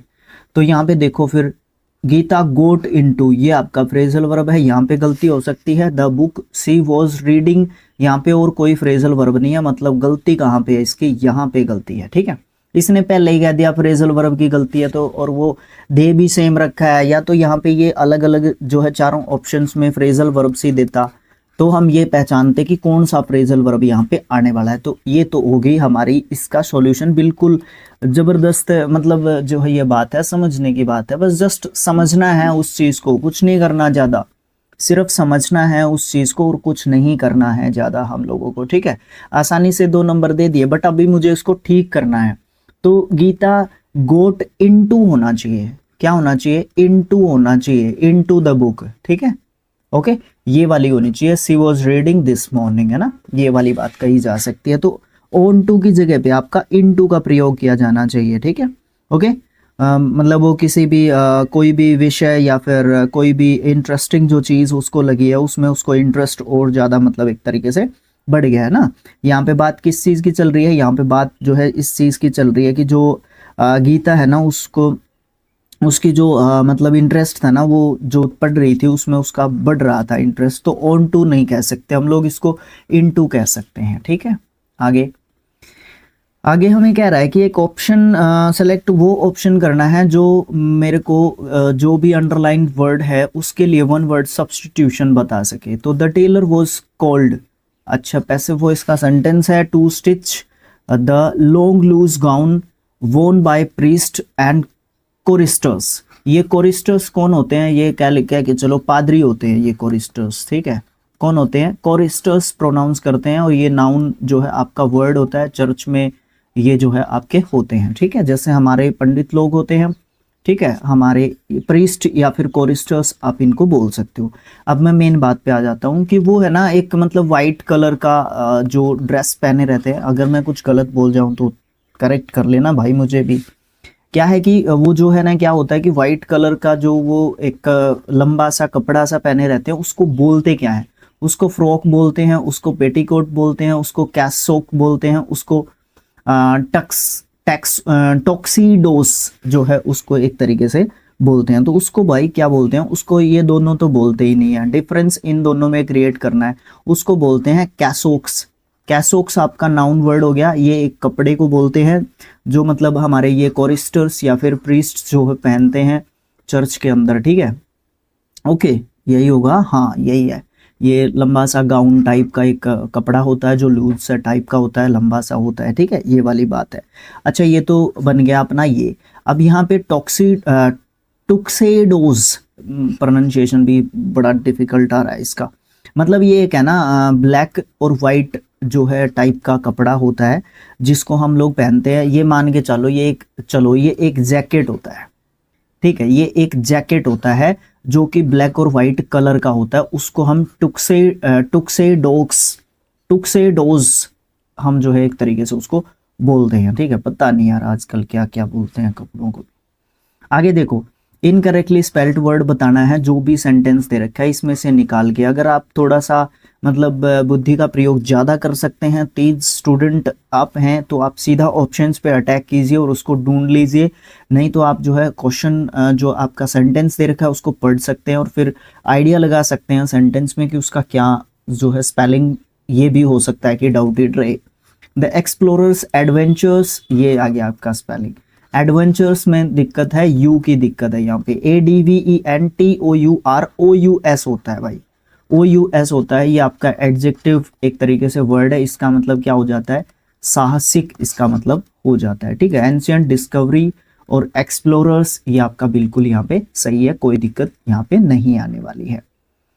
आगे क्या कहता है, आगे कहता है कि एक सेंटेंस दे रखा है, उसमें से बढ़िया सा ऑप्शन निकाल के लेके आओ जो सब्स्टिट्यूट कर सकता है। जो मैंने अंडरलाइन सेगमेंट कर रखा है उसको चेंज करना है, मीनिंग जो उसका बता सके प्रॉपर। एक्सपेरिमेंटोरियल, ओके ठीक है। एंडेवर्स, ड्राइव इकोनॉमिक ग्रोथ, बड़े जबरदस्त हैं। And innovation, empowering individuals to bring their ideas to fruition. Fruition देखो यहाँ पे समझने की चीजें हैं दो तीन थोड़ी सी, क्योंकि वर्ड्स थोड़े से डिफिकल्ट लेवल के बोल सकता हूँ मैं, यहाँ पे थोड़े से आए हैं। मैं इसको इरेज करके अच्छे तरीके से थोड़ा सा अपनी तरफ से तो अच्छे तरीके से कर लेता हूँ, बाकी आप मुझे बता दोगे कमेंट बॉक्स में भैया हमें समझ में आया। एंटरप्रीन्यूअल जो मतलब नया नया जो कारोबार शुरू करते हैं या इस तरीके से जो चीज़ें होती हैं, एंटरप्रेन्योर एक तरीके से उनको हम बोलते हैं, ठीक है, ये वाली बात। अब यहाँ पे इसको हाईलाइट करते हैं जो बात हमसे पूछी गई है। एंडेवर्स, एंडेवर्स जो है आपका क्या होता है, सबसे इंपॉर्टेंट चीज़ यहाँ पे इसकी यही है कि एंडेवर्स आपका जो है क्या होता है। एंडेवर्स का मतलब आपको देखने को मिलता है भाई, कुछ नया जब हम लोग करते हैं या कुछ नया करने का प्रयास जब हम लोग करते हैं उसको एंडेवर्स बोलते हैं, ठीक है। ड्राइव इकोनॉमिक ग्रोथ, अब इसको तो समझाने की मेरे ख्याल से ज़रूरत नहीं है कि इकोनॉमिक ग्रोथ को बढ़ाने के लिए कुछ नया एक्सपेरिमेंट करना, ये अंडरलाइन जो आपका सेंटेंस का पार्ट है, ये वर्ड्स हैं, इनका मतलब बनता है। फिर यहाँ पे इसने कहा एंड इनोवेशन, और इनोवेशन एम्पावरिंग इंडिविजुअल्स, जो भी व्यक्ति मतलब इस काम को करेंगे या करने वाले हैं, या इंडिविजुअल्स जो भी करेंगे उनको एम्पावर करना है, क्या करने के लिए, to bring their ideas to fruition. मतलब क्या है फ्रूटेशन, मतलब क्या है कि उनके कई बार क्या होता है कि फॉर एग्जांपल मैंने सोचा कि हम लोग ने ये जो स्किल IQ एजुकेशन है इसको हम लोगों ने एक ऐसे लेवल पे लेके जाना है कि मतलब एजुकेशन के लेवल को, मतलब हम लोग एजुकेशनल फील्ड में इसको एक लेवल पे लेके जाना चाहते हैं, तो ये हमारा एक आइडिया रहेगा, ठीक है। तो एज एन एंटरप्रेन्योर हम लोग इसको आगे बढ़ाने की कोशिश करते हैं। तो हम जो हमारे पास आइडियाज़ हैं उनको कैसे हम फ्रूटफुल बना सकते हैं, वो हमें एम्पावर भी करेंगे, और इकोनॉमिक ग्रोथ में भी हम लोग जो है क्या करेंगे, सहयोग करेंगे। और देन आपका सोसाइटी में तो आपका सहयोग फिर रहेगा ही, बिकॉज आप जो है बच्चों को क्या कर रहे हो, शिक्षा दे रहे हो या बच्चों को शिक्षित कर रहे हो, वो एक अलग से फायदा आपका हो जाता है। तो ये वाली चीज़ आपकी यहाँ पे बात कही गई है, ठीक है। समझ में, मैंने तो पूरा दम लगा दिया, बाकी आप लोग मुझे बता देना, समझ में ना आए तो भाई और भी कोशिश कर सकता हूँ मैं इसको शॉर्ट क्वेश्चन के माध्यम से लेके 3 मिनट का हमारे पास समय होता है शॉर्ट वीडियो में कवर करने का। Pursuits manipulates economic success, ventures contribute to economic flourishing, actions पर इकोनॉमिक रिसेशन वाली बात है, इसको काट ही दो, कोई दिक्कत नहीं है। प्रोजेक्ट्स डिस्क्रेज इकोनॉमिक प्रोस्पेरिटी, डिस्क्रेज करने की यहाँ पे कोई बात नहीं चल रही, एम्पावर करने की बात चल रही है। तो ये दो बात भी आप बिल्कुल कॉन्फिडेंट हो गए, आप जो है काट सकते हो इसको, कोई भी प्रॉब्लम आपको नहीं आने वाली है। अब मैं उस सेंटेंस को भी रख लेता हूँ और पहले दोनों को भी रख लेता हूँ, फिर देखता हूँ कि कौन सा मेरा सही आंसर हो सकता है यहाँ पे, ठीक है। तो देखो, परसूट मैनिपुलेट्स, जहां पे मैनिपुलेट करने की बात आ रही है इकोनॉमिक सक्सेस को, तो उसको भी आप इजीली काट सकते हो। तो दैट इज वाई अपना जो आंसर है ऑप्शन नंबर बी है। अब थोड़ा सा और समझने की कोशिश करते हैं इसको कैसे है। Ventures contribute to economic flourishing, अब अच्छे तरीके से समझ जाओगे, जो भी हम लोगों ने स्टार्ट किया है वो कंट्रीब्यूट करेगा किस में, इकोनॉमिक फ्लोरिशिंग में, आर्थिक जो आपकी बढ़ोतरी है, आर्थिक जो आप विकास करना चाहते हो, अर्थव्यवस्था को बढ़ाना चाहते हो, इकोनॉमिक फ्लोरिशिंग एक तरीके से करना चाहते हो, ठीक है। तो उसमें आपको क्या मिले, सफलता एक तरीके से मिले। तो इसका यही मतलब है, इस बात का यही मतलब है, एंडेवरिंग ड्राइव इकोनॉमिक ग्रोथ का यही मतलब है, ventures contribute to economic flourishing, ठीक है। ओके, अगला क्वेश्चन, अगले क्वेश्चन में हमसे पूछा है बेस्ट ऑफ का सब्स्टिट्यूशन। देखते हैं क्या होगा। I had to choose the best of the two options available. देखो एक चीज यहाँ पे जरूर से देखने को मिलेगी, good of, better than, better of या फिर बेस्ट देन। देखो एक चीज जरूर है, ध्यान से देखो यहाँ पे हमें कहा गया है दो ऑप्शंस अवेलेबल हैं आपके पास। तो दो ऑप्शंस जब आपके पास अवेलेबल होते हैं वहां पे कौन काम करता है, वहां पे कंपैरेटिव डिग्री काम करती है। अब देखो यहाँ पे कंपैरेटिव डिग्री में दो जगह पे देन दे रखा है, बेटर देन आपका सही हो सकता है, बेस्ट देन आपका सही हो नहीं सकता, ठीक है, ये चीज है। अब दो की बात कर रखी है तो मैं गुड को भी हटा देता हूं। अब आपके लाइन में कौन कौन है, बेटर दोनों जगह पे है लेकिन यहाँ पे देन है, यहाँ पे ऑफ है, मतलब सी आंसर लगाऊं और मैं चला जाऊं। लेकिन एक बार फिट तो करके देख लो। देन द, देखो I had to choose the best, best नहीं better than the two options available. बोलने में ठीक लग रहा है लेकिन ग्रामेटिकली ये आपका गलत हो जाएगा। यहां पे एक चीज देखो, जब भी आप किस चीज की बात करते हो, जब भी आप दो चीजों की बात करते हो और इस तरीके से जो आपके सेंटेंसेस एक तरीके से दिए हुए हैं उसको आपको किस तरीके से जो है एक तरीके से बताओगे आप उस चीज को, उसको आप इस तरीके से बताओगे कि बेटर के साथ मैं ऑफ लगा देता हूं। बेटर ऑफ आपका कंपैरेटिव डिग्री में यूज किया जा सकता है विदाउट देन। ये ध्यान रखना, थोड़ा सा यहाँ पे एक अपवाद वाली बात भी हो सकती है, बट थोड़ा सा ध्यान से सुनना इस चीज को। आप बेटर यानी कि कंपैरेटिव डिग्री के साथ आप ऑफ यूज कर सकते हो जब आपके पास दो ऑप्शंस में से मतलब जो है चूज करने की बात की जाती है। ये वाली बात आप जो है बिल्कुल कर सकते हो, इसमें कोई भी डाउट नहीं आने वाली बात होगी। अब यहाँ पे बेस्ट जो है ये भी सही हो सकता है क्योंकि उसके पहले आपका द लिखा हुआ है, लेकिन इस सिचुएशन में आपका बेटर के पहले यानी कि कंपैरेटिव डिग्री के पहले द भी हो सकता है। ये गलत बिल्कुल भी नहीं होगा, इसीलिए यहाँ पे बेस्ट दिया गया था आपका कंफ्यूज करने के लिए हम लोगों को, ठीक है। फिर देन भी दे रखा था। तो इस प्रकार के जो क्वेश्चंस होते हैं वो थोड़े से मतलब कंफ्यूजिंग लेवल के क्वेश्चंस होते हैं, थोड़ा सा हमें केयरफुली उनको करना चाहिए तो हम उनको इजीली कर सकते हैं, ठीक है। ओके, बेटर ऑफ जो है इसके लिए सही आंसर होगा। अगर आप मतलब इसको और भी तरीके से एक्सप्लेन कर सकते हैं अपने तरीके से तो आप मुझे जरूर से इसको एक्सप्लेन करके बता सकते हैं, कोई भी प्रॉब्लम आने वाला नहीं है। अगर प्रॉब्लम आएगा तो हम लोग उसको मिलके सॉल्व एक तरीके से कर लेंगे, ठीक है। ओके, अगला क्वेश्चन आता है मेरे पास, ये कहता है कि इम्प्रूव करना होगा अंडरलाइन पार्ट को सेंटेंस के। I started feeling tired as I had been working for a long time and so I decided to call it a day. Call it a day होता है, ये ईडियम होता है आपका, कॉल इट अ डे ये आपका एक idiom होता है। ये ईडियम हमें क्या कहता है, ये कहता है कि आज के लिए काम को मुझे बंद करना है या समाप्त, मैंने काम को आज के लिए कर दिया है, मतलब अभी क्या होगा, छुट्टी। कॉल इट अ डे होता है, कॉल द डे नहीं होता है। अगला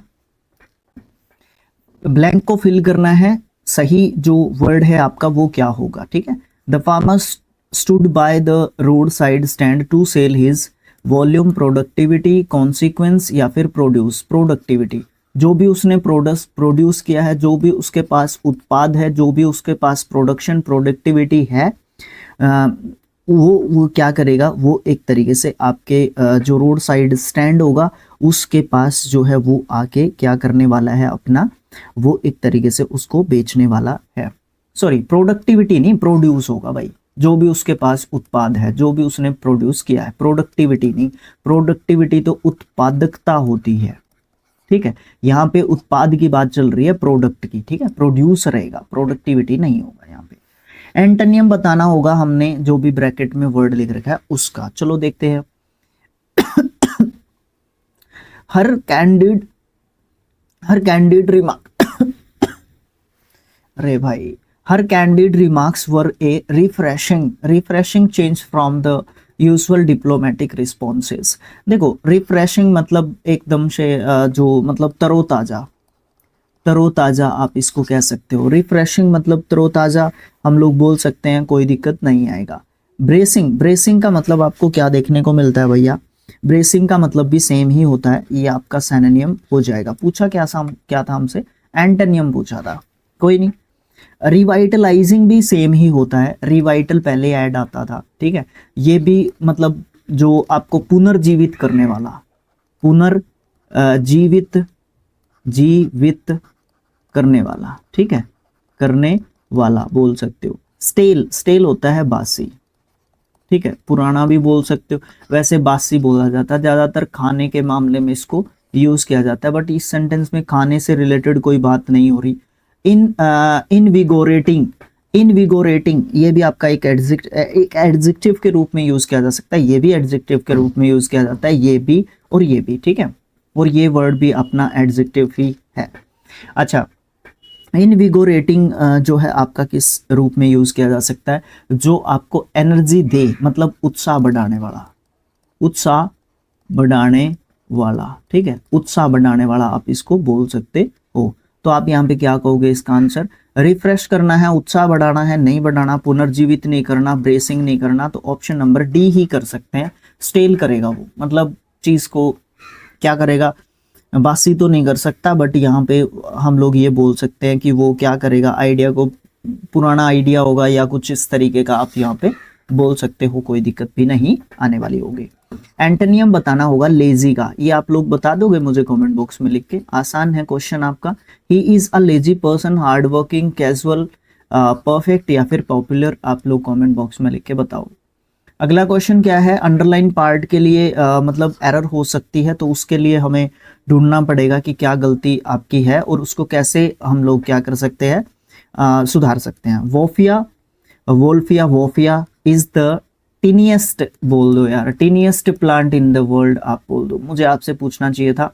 इनकरेक्टली स्पेल्ड वर्ड पूछना है, एब्डोमिन, एबोडोमिन, एबोडोमिन, एडवर्स, एबोलिश्ड या फिर एनोइड, भाई आप लोग बता दो ना मुझे कमेंट बॉक्स में लिख के, इसका भी आंसर बता सकते हो आप लोग।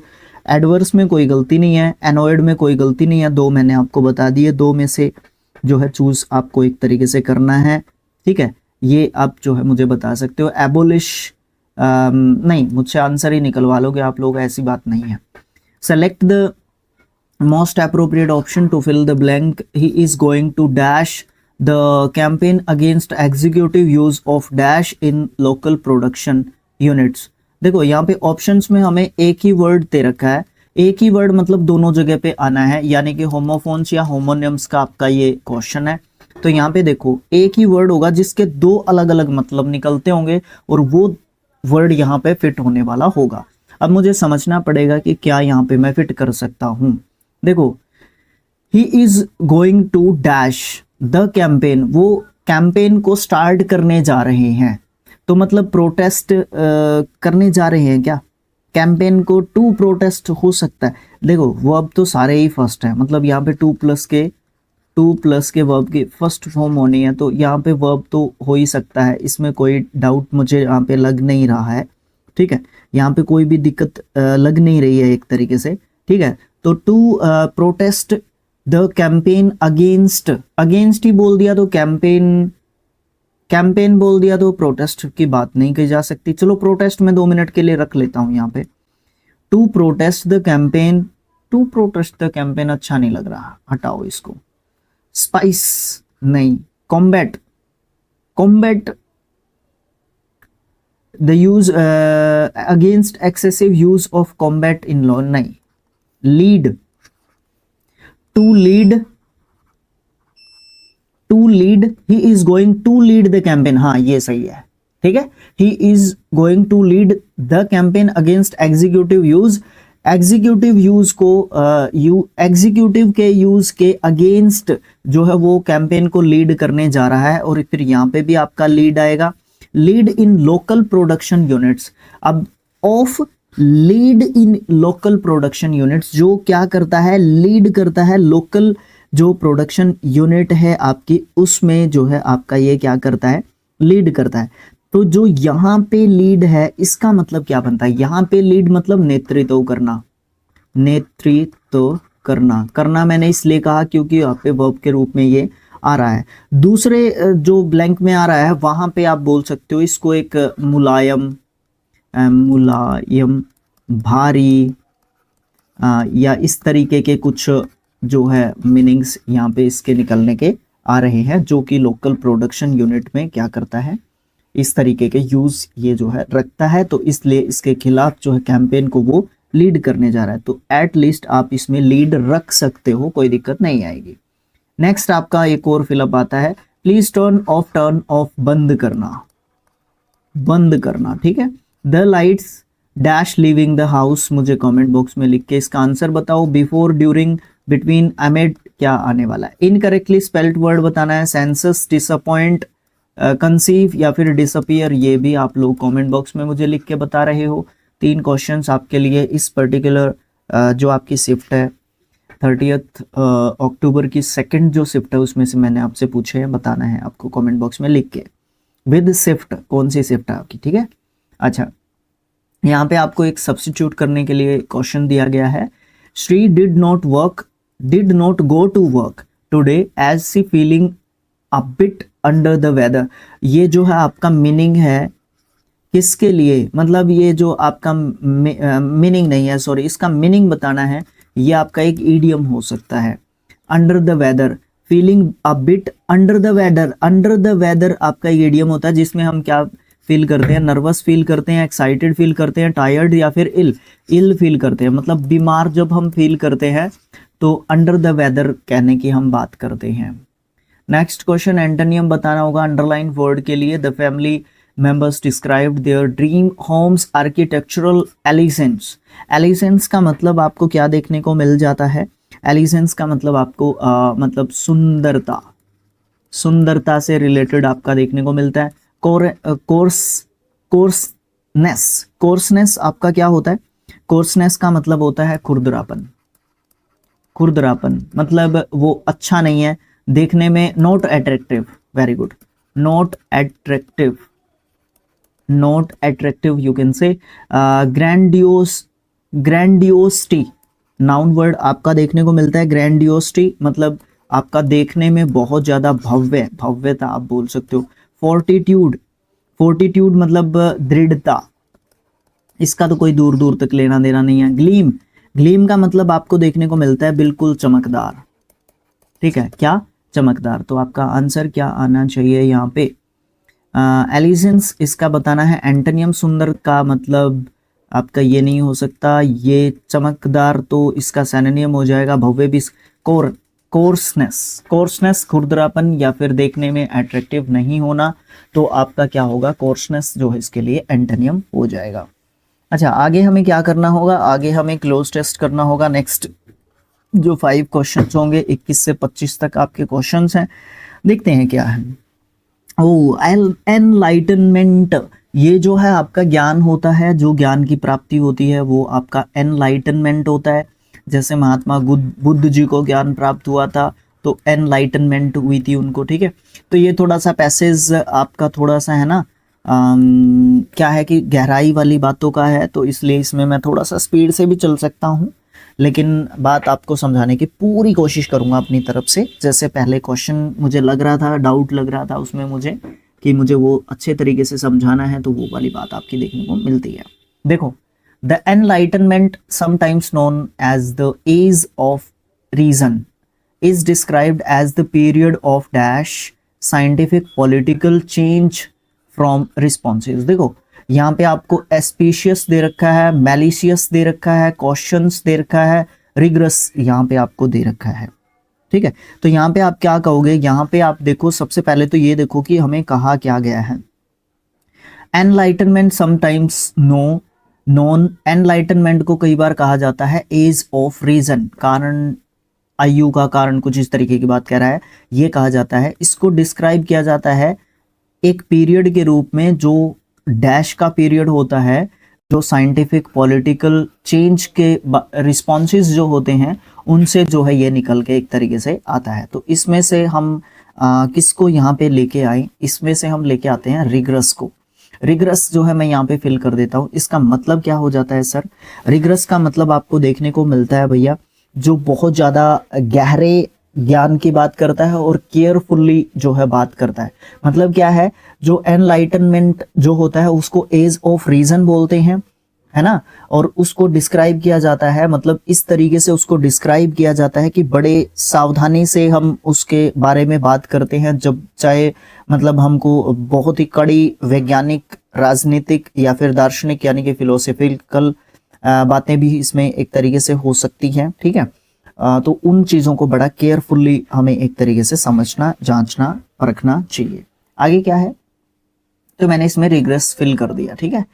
The usual diplomatic and philosophical debate, जो भी आपकी डिप्लोमेटिक, कूटनीतिक या फिर दार्शनिक जो डिबेट होती हैं, तर्क जो होते हैं, दैट कैरेक्टराइज यूरोपियन कल्चर, जो किसको डिनोट करती हैं, यूरोपियन जो कल्चर है आपका, संस्कृति है, जो पाश्चात्य संस्कृति है, उसको डिनोट करती है dash the long 18th century, जो लंबे समय की पहले जो बात की गई थी 18th सेंचुरी से जो है आपकी आती है, और लेट जो है 17th सेंचुरी से until end of the Napoleonic Wars इन 1815। देखो इस बात को समझना बहुत जरूरी है, फिलअप बाद में, वरना पहले बात को समझने की कोशिश करो क्या हमें कहा गया है।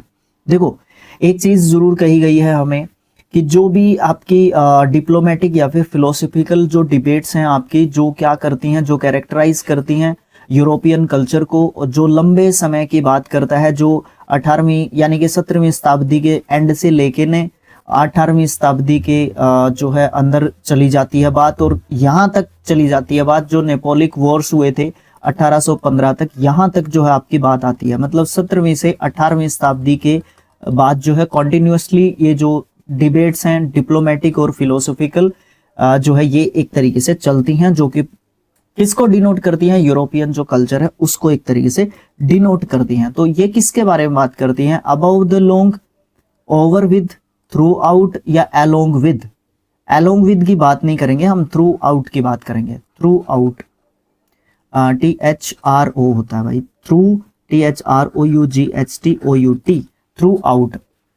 थ्रू आउट मतलब पूरी जो समय अवधि है उसके दौरान, मतलब 17वीं शताब्दी के अंत से लेके 18वीं शताब्दी की शुरुआत, और जो भी आगे कॉन्टिन्यूसली जो भी आगे टाइम की बात करने वाला होगा उसकी, ठीक है। आगे आगे क्या कहा इसने कहा कि this was an era of an enormous, enormous होता है मतलब विशालकाय, ये जो एरा है, ये जो युग है, ये विशालकाय है, डैश सिक्योर, शील्ड, एम्बर्ड, शिफ्ट। अच्छा, ये जो विशालकाय जो आपका युग है ये डैश हो जाता है इन थिंकिंग एंड रीजन, जो सोचने और कारणों के बारे में पता लगाने में, जो हिस्ट्रियन रॉय पोर्टर डिस्क्राइब करते हैं किसके रूप में, decisive in formation of modernity, इसके रूप में आपके जो हिस्ट्रियन हैं रॉय पोर्टर, ये जो है एक तरीके से डिस्क्राइब करते हैं इस पूरे के पूरे एरा को। तो ये क्या करते हैं, सिक्योर करते हैं, नहीं करते, शील्ड नहीं करते, एम्बर्ड नहीं करते, ये शिफ्ट करते हैं, ये एक तरीके से इसके बारे में बताते हैं, ठीक है। शिफ्ट करते हैं मतलब उसमें बहुत सारे जो इंपॉर्टेंट जो चेंजेस थे ये उनके बारे में बताते हैं हम लोगों को। आगे centuries of custom and tradition, मतलब बहुत सारी जो क्या बोलते हैं उनको, सेंचुरीज 100 सालों का समय होता है, बहुत सारी जो सदियां हैं जिसमें परंपराएं या फिर ट्रेडिशंस जो थे were dash in favour of exploration, individuality, tolerance and scientific dash, all of which contributed to the formation of the modern world. ये भी बड़ी अच्छी और जबरदस्त जो है आपकी बात है, इसको इरेज करके दोबारा से हाईलाइट करके मुझे समझना पड़ेगा और समझाना पड़ेगा। हाईलाइटर उठा के लेके आते हैं जी, बिल्कुल। उसमें मतलब सदियों का जो समय है, जो भी हमारी परंपराएं या इस तरीके की जो चीजें हमारी नहीं, जो भी परंपराएं या चीजें उस समय के दौरान रही होंगी, उसमें उनको वर इन डैश फेवर ऑफ, जो डिस्कार्डेड थी, डिमीन थी, डिजेक्टेड थी या डिफ्रोस्टेड थी, जो क्या थी, डिस्कार्डेड थी। डिस्कार्डेड का मतलब आपका क्या होता है, डिस्कार्डेड का मतलब होता है जिन चीजों को हम क्या करते हैं, नकार देते हैं, ठीक है, मतलब जो सेंचुरीज पहले जो कस्टम्स और ट्रेडिशंस जो थे जिनको डिस्कार्ड कर दिया गया था, किस चीज के कारण डिस्कार्ड कर दिया गया था?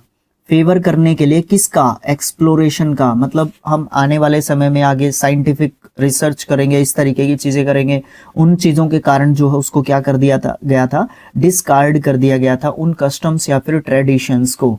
इंडिविजुअलिटी को लेके आने के लिए, टॉलरेंस को लेके आने के लिए, और साइंटिफिक किसको? एंडेवर्स को। वेरी गुड, यही आएगा आंसर। साइंटिफिक एंडेवर्स को, मतलब साइंटिफिक जो नई नई जो साइंटिफिक जो रिसर्चेस होंगी, हम लोग साइंटिफिक एंडेवर्स रखेंगे, मतलब साइंस के हिसाब से मतलब कुछ ऐसे लक्ष्य या फिर उद्देश्य हम लोग रखने वाले हैं ताकि आगे चल के हम इन उद्देश्यों को पूरा करें। और उन उद्देश्यों को पूरा करने के लिए हमें कुछ पुराने कस्टम्स एंड ट्रेडिशंस को क्या करना पड़ेगा, उनको क्या करना पड़ेगा? डिस्कार्ड करना पड़ेगा, उनको छोड़ना पड़ेगा। ठीक है, ये वाली बात होगी। अच्छा, फिर क्या है? डिस्कार्ड यहाँ पे आया। All of which contributed to, सब ने कॉन्ट्रीब्यूट किया किसके फॉर्मेशन के लिए? मॉडर्न वर्ल्ड के फॉर्मेशन के लिए। ठीक है, तो जितने भी ये पुराने जो है आपके क्या थे, जितने भी आपके पुराने क्या थे कस्टम्स और ट्रेडिशंस थे, उनको आपको छोड़ना पड़ेगा ताकि आप जो है नए नए क्या लेके आ सको, साइंटिफिक एंडेवर्स लेके आ सको, आप एक्सप्लोरेशन कर सको, इंडिविजुअलिटी को बढ़ा सको, टॉलरेंस को बढ़ा सको। इसलिए आपको नए नए जो ये आपके क्या है कस्टम्स और ट्रेडिशंस को क्या करना पड़ेगा? छोड़ना पड़ेगा, डिस्कार्ड एक तरीके से आपको करना पड़ेगा। ठीक है, ओके, इस तरीके से ये बात आपकी खत्म हो जाती है। तो 30 का थर्ड शिफ्ट आपका कंप्लीट हो जाएगा। ये भी आपका पीडीएफ आपके स्किल IQ एजुकेशन नाम के टेलीग्राम चैनल पे आपको मिल जाएगा, इजीली मिल जाएगा, ज़्यादा ढूंढने वाली ज़रूरत नहीं है, दिक्कत नहीं आएगी भाई, टेंशन नहीं लेने का। अब हम जो है देखने वाले हैं अपना 30 अक्टूबर का थर्ड जो शिफ्ट है उसका। पहला क्वेश्चन क्या कहता है? ये वन वर्ड सब्स्टिट्यूशन का क्वेश्चन है। ठीक है, उसके बारे में बात करते हैं। क्वेश्चन नीचे दिया हुआ है, उसको देखते हैं स्क्रॉल करने के बाद।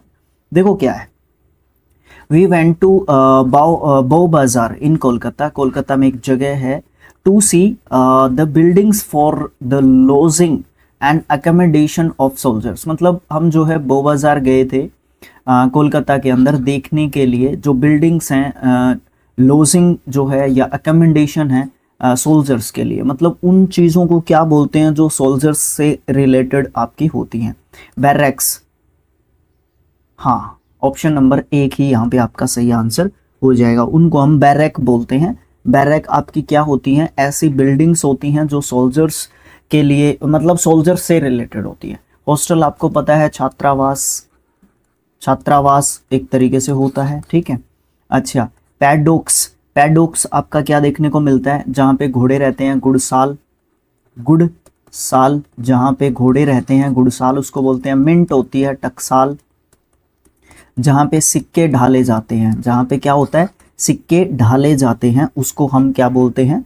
मिंट एक तरीके से बोलते हैं। अच्छा, नेक्स्ट क्वेश्चन आपका ग्रामेटिकल एरर से है। सेंटेंस को 4 पार्ट्स में तोड़ रखा है, फिर ये बताना है कि गलती कौन से सेंटेंस में आपकी जो है एक तरीके से हो सकती है। ठीक है, चलो देखो फिर क्या है।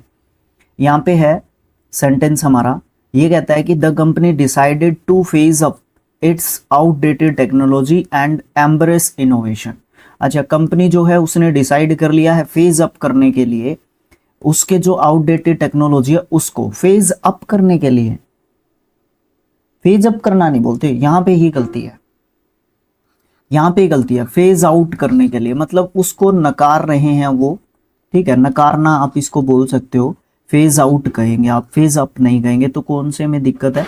ऑप्शन नंबर डी में आपकी जो है यहाँ पे आपको गलती देखने को मिल जाएगी। फेज आउट कहोगे, फेज अप नहीं कहोगे, क्योंकि फेज अप हो जाएगा अपनाना उसको। ठीक है, लेकिन फेज आउट कर रहे हैं हम जो भी आउटडेटेड टेक्नोलॉजी है, और एम्ब्रेस करेंगे, नए इनोवेशन के साथ वो जाना जो है ज़्यादा पसंद करेंगे। नेक्स्ट है फैब्रिकेट के लिए सिनोनिम बताना है। सबसे पहले हमें ये पता होना चाहिए फैब्रिकेट क्या होता है।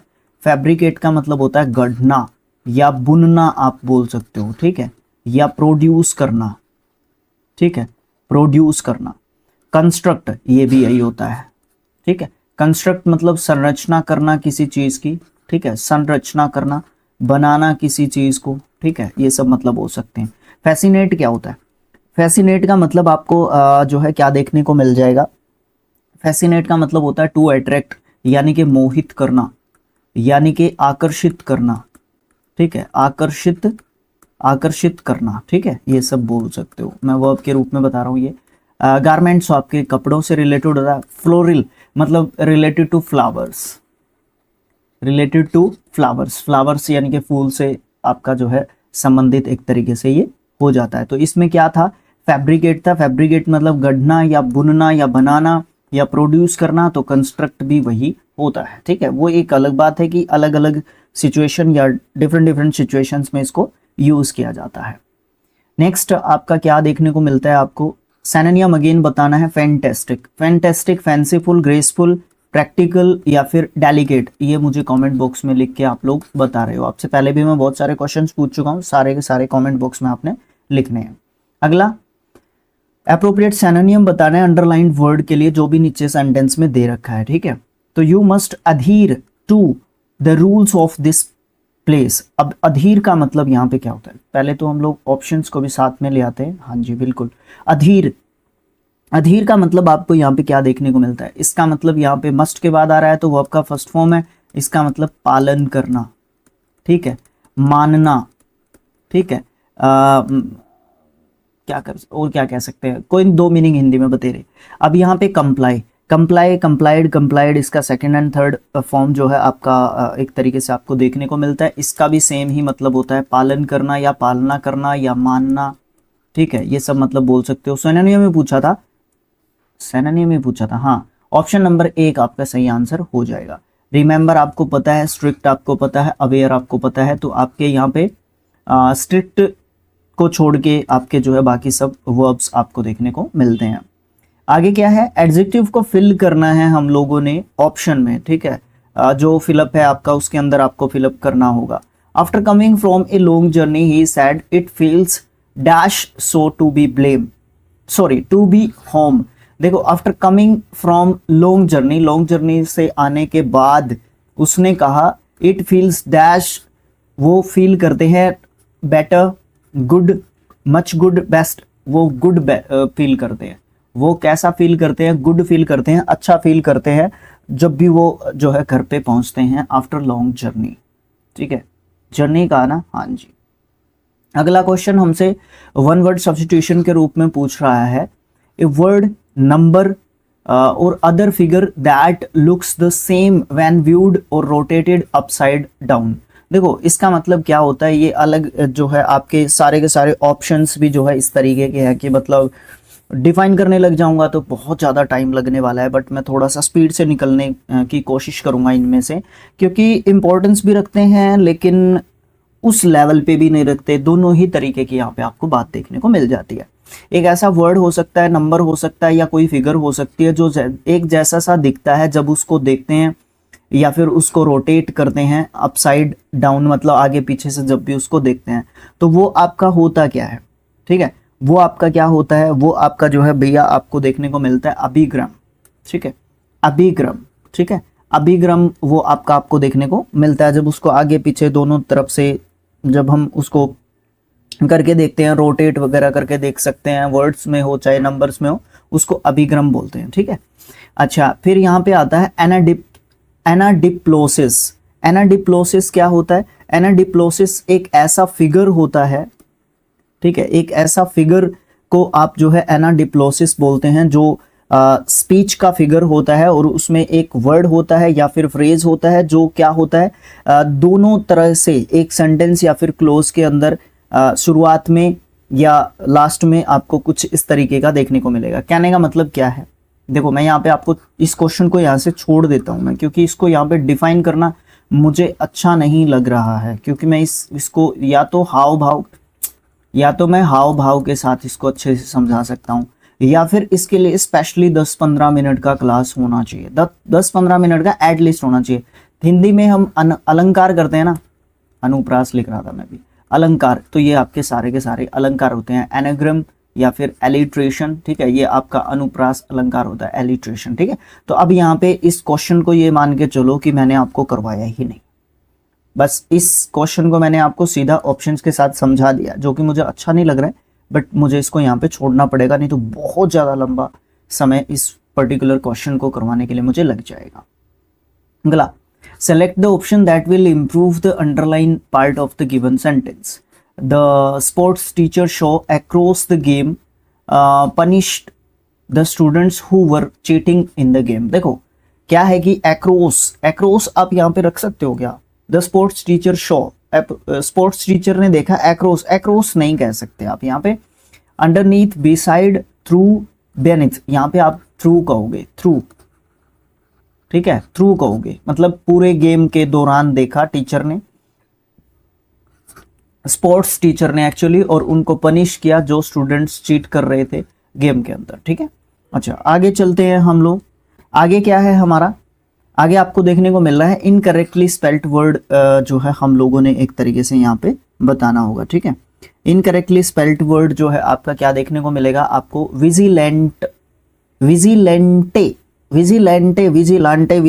जो भी इसका प्रोनाउंसिएशन होता है उसको आप जो है ध्यान में एक तरीके से रखोगे, ठीक है। ये स्पेलिंग आपका बिल्कुल आपको जो है सही एक तरीके से देखने को मिलता है, इसको हम सही कर देते हैं और इसका मतलब थोड़ा सा समझ लीजिए, ठीक है। एक ऐसा पर्सन होता है जो क्या करता है, जो कानून को अपने हाथ में लेता है, मतलब जो एक साउथ की एक मूवी आई थी रिबेलियन, ठीक है, रिबेल थी एक्चुअली, रिबेल ये होता है उपद्रवी, ठीक है, ये मतलब कानून को अपने हाथ में ले लेता है, उसको विजिलेंटे बोल सकते हैं, ठीक है। स्क्वाड्रन इस स्पेलिंग पे मुझे डाउट है, आगे चलता हूं मैं। मास्क्वेरेड आपका क्या होता है, मास्क्वेरेड आपको देखने को मिलता है एक ऐसा मतलब व्यक्ति जो भेष बदलता रहता है, भेष बदलने वाला, ये कह लो, ठीक है। एडजेक्टिव के रूप में मैं इसको यूज कर सकता हूं। स्पेलिंग सही है सर, बिल्कुल सही है, कोई दिक्कत नहीं है। कैरिकेचर, ये भी आपका स्पेलिंग सही है, मतलब यही स्पेलिंग आपका गलत है, ठीक, बाद में करते हैं इसको, पहले समझ लेते हैं इसको। कैरिकेचर आपका क्या होता है, एक ऐसा व्यक्ति होता है जो मतलब जो है ना क्या है, जिसको है ना हंसते हुए एक तरीके से दिखाया गया है, ठीक है। एक ऐसा व्यक्ति जिसको हंसते हुए चित्रित किया गया है, ठीक है, जिसको हंसते हुए चित्रित एक तरीके से किया गया है। अब ये स्पेलिंग भी ठीक करना होगा हम लोगों को। ये आपका स्पेलिंग क्या होता है, सबसे इंपॉर्टेंट चीज तो आपकी यहीं पे आके खड़ी हो जाती है, ठीक है। देखो यहाँ पे स्क्वाड्रन, हाँ भी आया याद, ये क्या होता है, ये यू एक्स्ट्रा लगा दिया इसमें, ठीक है ना, ये यू एक्स्ट्रा लगा दिया, और ये स्क्वाड्रन आपका होता है, और ये जो स्क्वाड्रन होता है ये क्या होता है, ये सैनिकों से रिलेटेड आपका जो है होता है, आपकी सेना से रिलेटेड होता है, और ये सेना के कुछ जो सैनिक होते हैं या सेना की टुकड़ी आप इसको बोल सकते हो, ठीक है। बाकी आप लोग भी मुझे डिफाइन करके जरूर से बताया करो, जो भी चीज़ आपको अच्छी ना लगे मुझे जरूर से कमेंट बॉक्स में लिख के बताया करो कि सर इसका हम लोग ये भी बोल सकते हैं। इम्प्रूव होगा इससे, हम लोगों का एक्सप्लेनेशन भी इम्प्रूव होगा, देखने वालों को भी और ज़्यादा मतलब एक तरीके से आपके फ़ायदा देखने को मिल जाएगा। आगे क्या है, एंटोनियम बताना है हम लोगों ने पिक्वेंट का, ये आपका एक एडजेक्टिव होता है, पाइक्वेंट भी बोल देते हैं, पाइक्वांट जो है, इसको आप अच्छे तरीके से अगर थोड़ा सा और मैं अपने प्रोनाउंसिएशन को थोड़ा आगे लेके जाऊं तो बोल सकता हूं। इसका मतलब मैं क्या बोल सकता हूं, तीखा या तेज भी बोल सकता हूं, ठीक है। ओके, बिटर होता है खट्टा, अगर मैं बिटर के हिसाब से देखूं तो तीखा रख लेता हूं मैं, इसका तेज छोड़ देता हूं, ठीक है, क्योंकि यहाँ पे कुछ इसी तरीके के टेस्ट वगैरह से रिलेटेड आपके जो है वर्ड्स देखने को मिल रहे हैं, तो जनरलाइज कर लिया था मैंने, बट अब मैं तीखा लेके चलूंगा। बिटर, डेलिशियस स्वादिष्ट, ये तो लिखने की जरूरत नहीं थी। ब्लेंड आपको देखने को मिलता है बिल्कुल फीका। डेलेक्टेबल आपको देखने को मिलता है इंटरेस्टिंग, यानी कि रुचिकर, जिसमें इंटरेस्ट एक तरीके से आपको देखने को मिल जाए। तो यहाँ पे हम क्या आंसर बोल सकते हैं, एंटोनियम बताना है, ये तीखा हो गया एक तरीके से, ठीक है, तीखा हो गया। तीखा होता है थोड़ा सा, 4 प्रकार के टेस्ट होते हैं ना, एक तो ये हो गया, एक ये हो गया, एक ये हो गया, और एक ये होता है ब्लेंड, ठीक है, क्या होता है, ब्लेंड। ये 4 प्रकार के आपके टेस्ट होते हैं। तो वैसे तो सब एक दूसरे के एंटोनियम आप जो है बोल सकते हो, कोई भी दिक्कत इसमें आपको देखने को नहीं मिलेगी, है ना। एक तो ये भी चीज आपकी देखने को मिल सकती है आपको, लेकिन आपको क्या करना पड़ेगा, सोचना पड़ेगा इस क्वेश्चन में थोड़ा सा। यहाँ पे है तीखा, ये खट्टा है, ये स्वादिष्ट है, ये फीका है। तीखा और फीका, मैं इसका डेलिशियस ले लेता हूँ, ठीक है। बिटर तो इसका हो ही नहीं सकता, ये तो आप काट दो। या तो ब्लेंड या डेलिशियस, मैं इसका डेलिशियस स्ट्रॉन्गली ले रहा हूँ। बाकी आप लोग मुझे कमेंट बॉक्स में हेल्प कर दो भाई लोगों, ठीक है।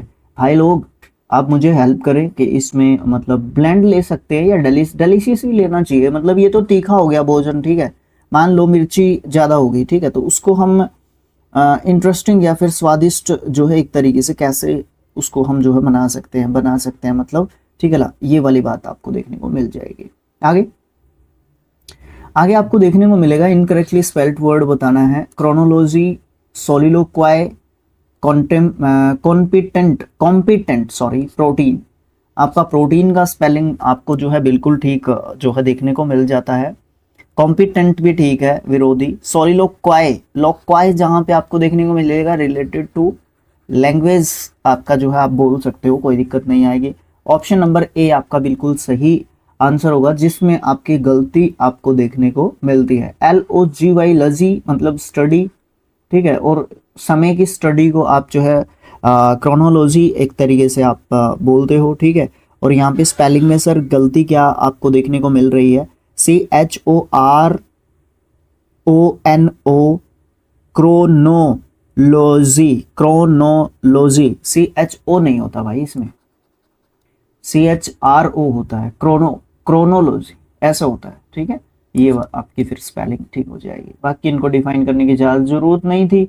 दिक्कत आती है तो कमेंट बॉक्स में आप लोग कर देंगे, बाकी सब स्टूडेंट्स तो उसमें से देख लेना। जो क्वेश्चन है हमारा, उसमें क्या करना है, वो हमारा होगा कॉमन एरर का। हमें बताना होगा कि कौन से हिस्से में एरर है आपकी, और 4 पार्ट्स में उसको तोड़ रखा है। आइडेंटिफाई करना है उस सेगमेंट को जहाँ पे गलती है, और इनडिफाइनेट आर्टिकल की गलती है। देखो इनडिफाइनेट आर्टिकल्स 2 प्रकार के, एक डिफाइनेट और एक इनडिफाइनेट, ठीक है। तो यहाँ पे इनडिफाइनेट आर्टिकल आपके AN होते हैं, और आपके डिफाइनेट आर्टिकल 0 आर्टिकल, ठीक है। और आपका द आर्टिकल जो है क्या होता है, डिफाइनेट आर्टिकल होता है। क्वेश्चन की बात करोगे तो कैसे कुछ ऐसे कर सकते हो, वी हैव इनवाइटेड, यहाँ पे हैव के साथ वर्ब की थर्ड फॉर्म है, नहीं इनडिफाइनेट आर्टिकल की बात करी है ना भाई, यहाँ पे कोई गलती ही नहीं होनी चाहिए। अवर फ्रेंड्स, यहाँ पे कोई मतलब डिफाइनेट आर्टिकल या इनडिफाइनेट आर्टिकल का भी कोई रोल नहीं है। फॉर आ डिनर, अब देखो फॉर आ या तो यहाँ पे दिक्कत है या फिर यहाँ पे दिक्कत है। डिनर तो अकेला है, यहाँ पे भी कोई दिक्कत नहीं है। आसानी से हमें मिल गया कि फॉर आ में दिक्कत है, ये तो कंफर्म है, ठीक है। अब यहाँ पे देखो डिनर जो है आपका, मील्स के जो नेम्स ऑफ मील्स होते हैं, सीधा लिख देता हूं मैं, मील्स के जो नेम्स होते हैं, डिनर, ब्रेकफास्ट, लंच, ब्रंच, जो भी आपके होते हैं सारे के सारे, इनसे पहले अगर इनको पर्टिकुलराइज सेंस में ना यूज किया जाए, ठीक है, अगर इनको हम पर्टिकुलराइज सेंस में ना यूज करें तो इनसे पहले कोई भी आपका आर्टिकल नहीं होता है, तो ए नहीं आना चाहिए यहाँ पे, ठीक है। तो इनडिफाइनेट आर्टिकल आपका ए यहाँ पे नहीं आने वाला है, जो कि इसने कहा था कि इनडिफाइनेट आर्टिकल की यहाँ पे गलती है, ठीक है। अगले क्वेश्चन की बात करने के लिए जाएंगे हम लोग। तो हमसे क्या पूछा गया है, ब्रैकेट में है ना कुछ वर्ड सेगमेंट दे रखा है, जिसको करेक्टली और कंप्लीट करना है, गिवन सेंटेंस को मीनिंगफुली हमें बनाना होगा। तो चलो देखते हैं क्या है। अच्छा, face the music break like, यहाँ पे आपके ईडियम्स हैं, ठीक है। यहाँ पे क्या है, ईडियम्स हैं। ऑप्शंस में सारे के सारे ईडियम्स को डिफाइन करने पड़ेगा, और जो आपका ये बोल्ड लिखा हुआ है गहरे कलर में, गहरा जो आपका ये लिखा हुआ है, इसका मीनिंग है ये, इनमें से कोई एक जो ईडियम होगा ऑप्शंस में से, ठीक है। तो चलो पहले क्वेश्चन को पढ़ो। The negotiations reached a point, negotiation जो है एक पॉइंट पे पहुंच गई, where both parties had to, जहां पे बोथ पार्टीज को क्या हो गया, कन्फ्रंट हो गया कॉन्सिक्वेंसेस से, जो भी उनके एक्शन थे, मतलब जो भी उनके काम थे, जो दोनों पार्टीज थी। फॉर एग्जाम्पल हम लोग ये सोच के चलते हैं कि दो पार्टीज के बीच में डिस्प्यूट था, कोई झगड़ा था, ठीक है।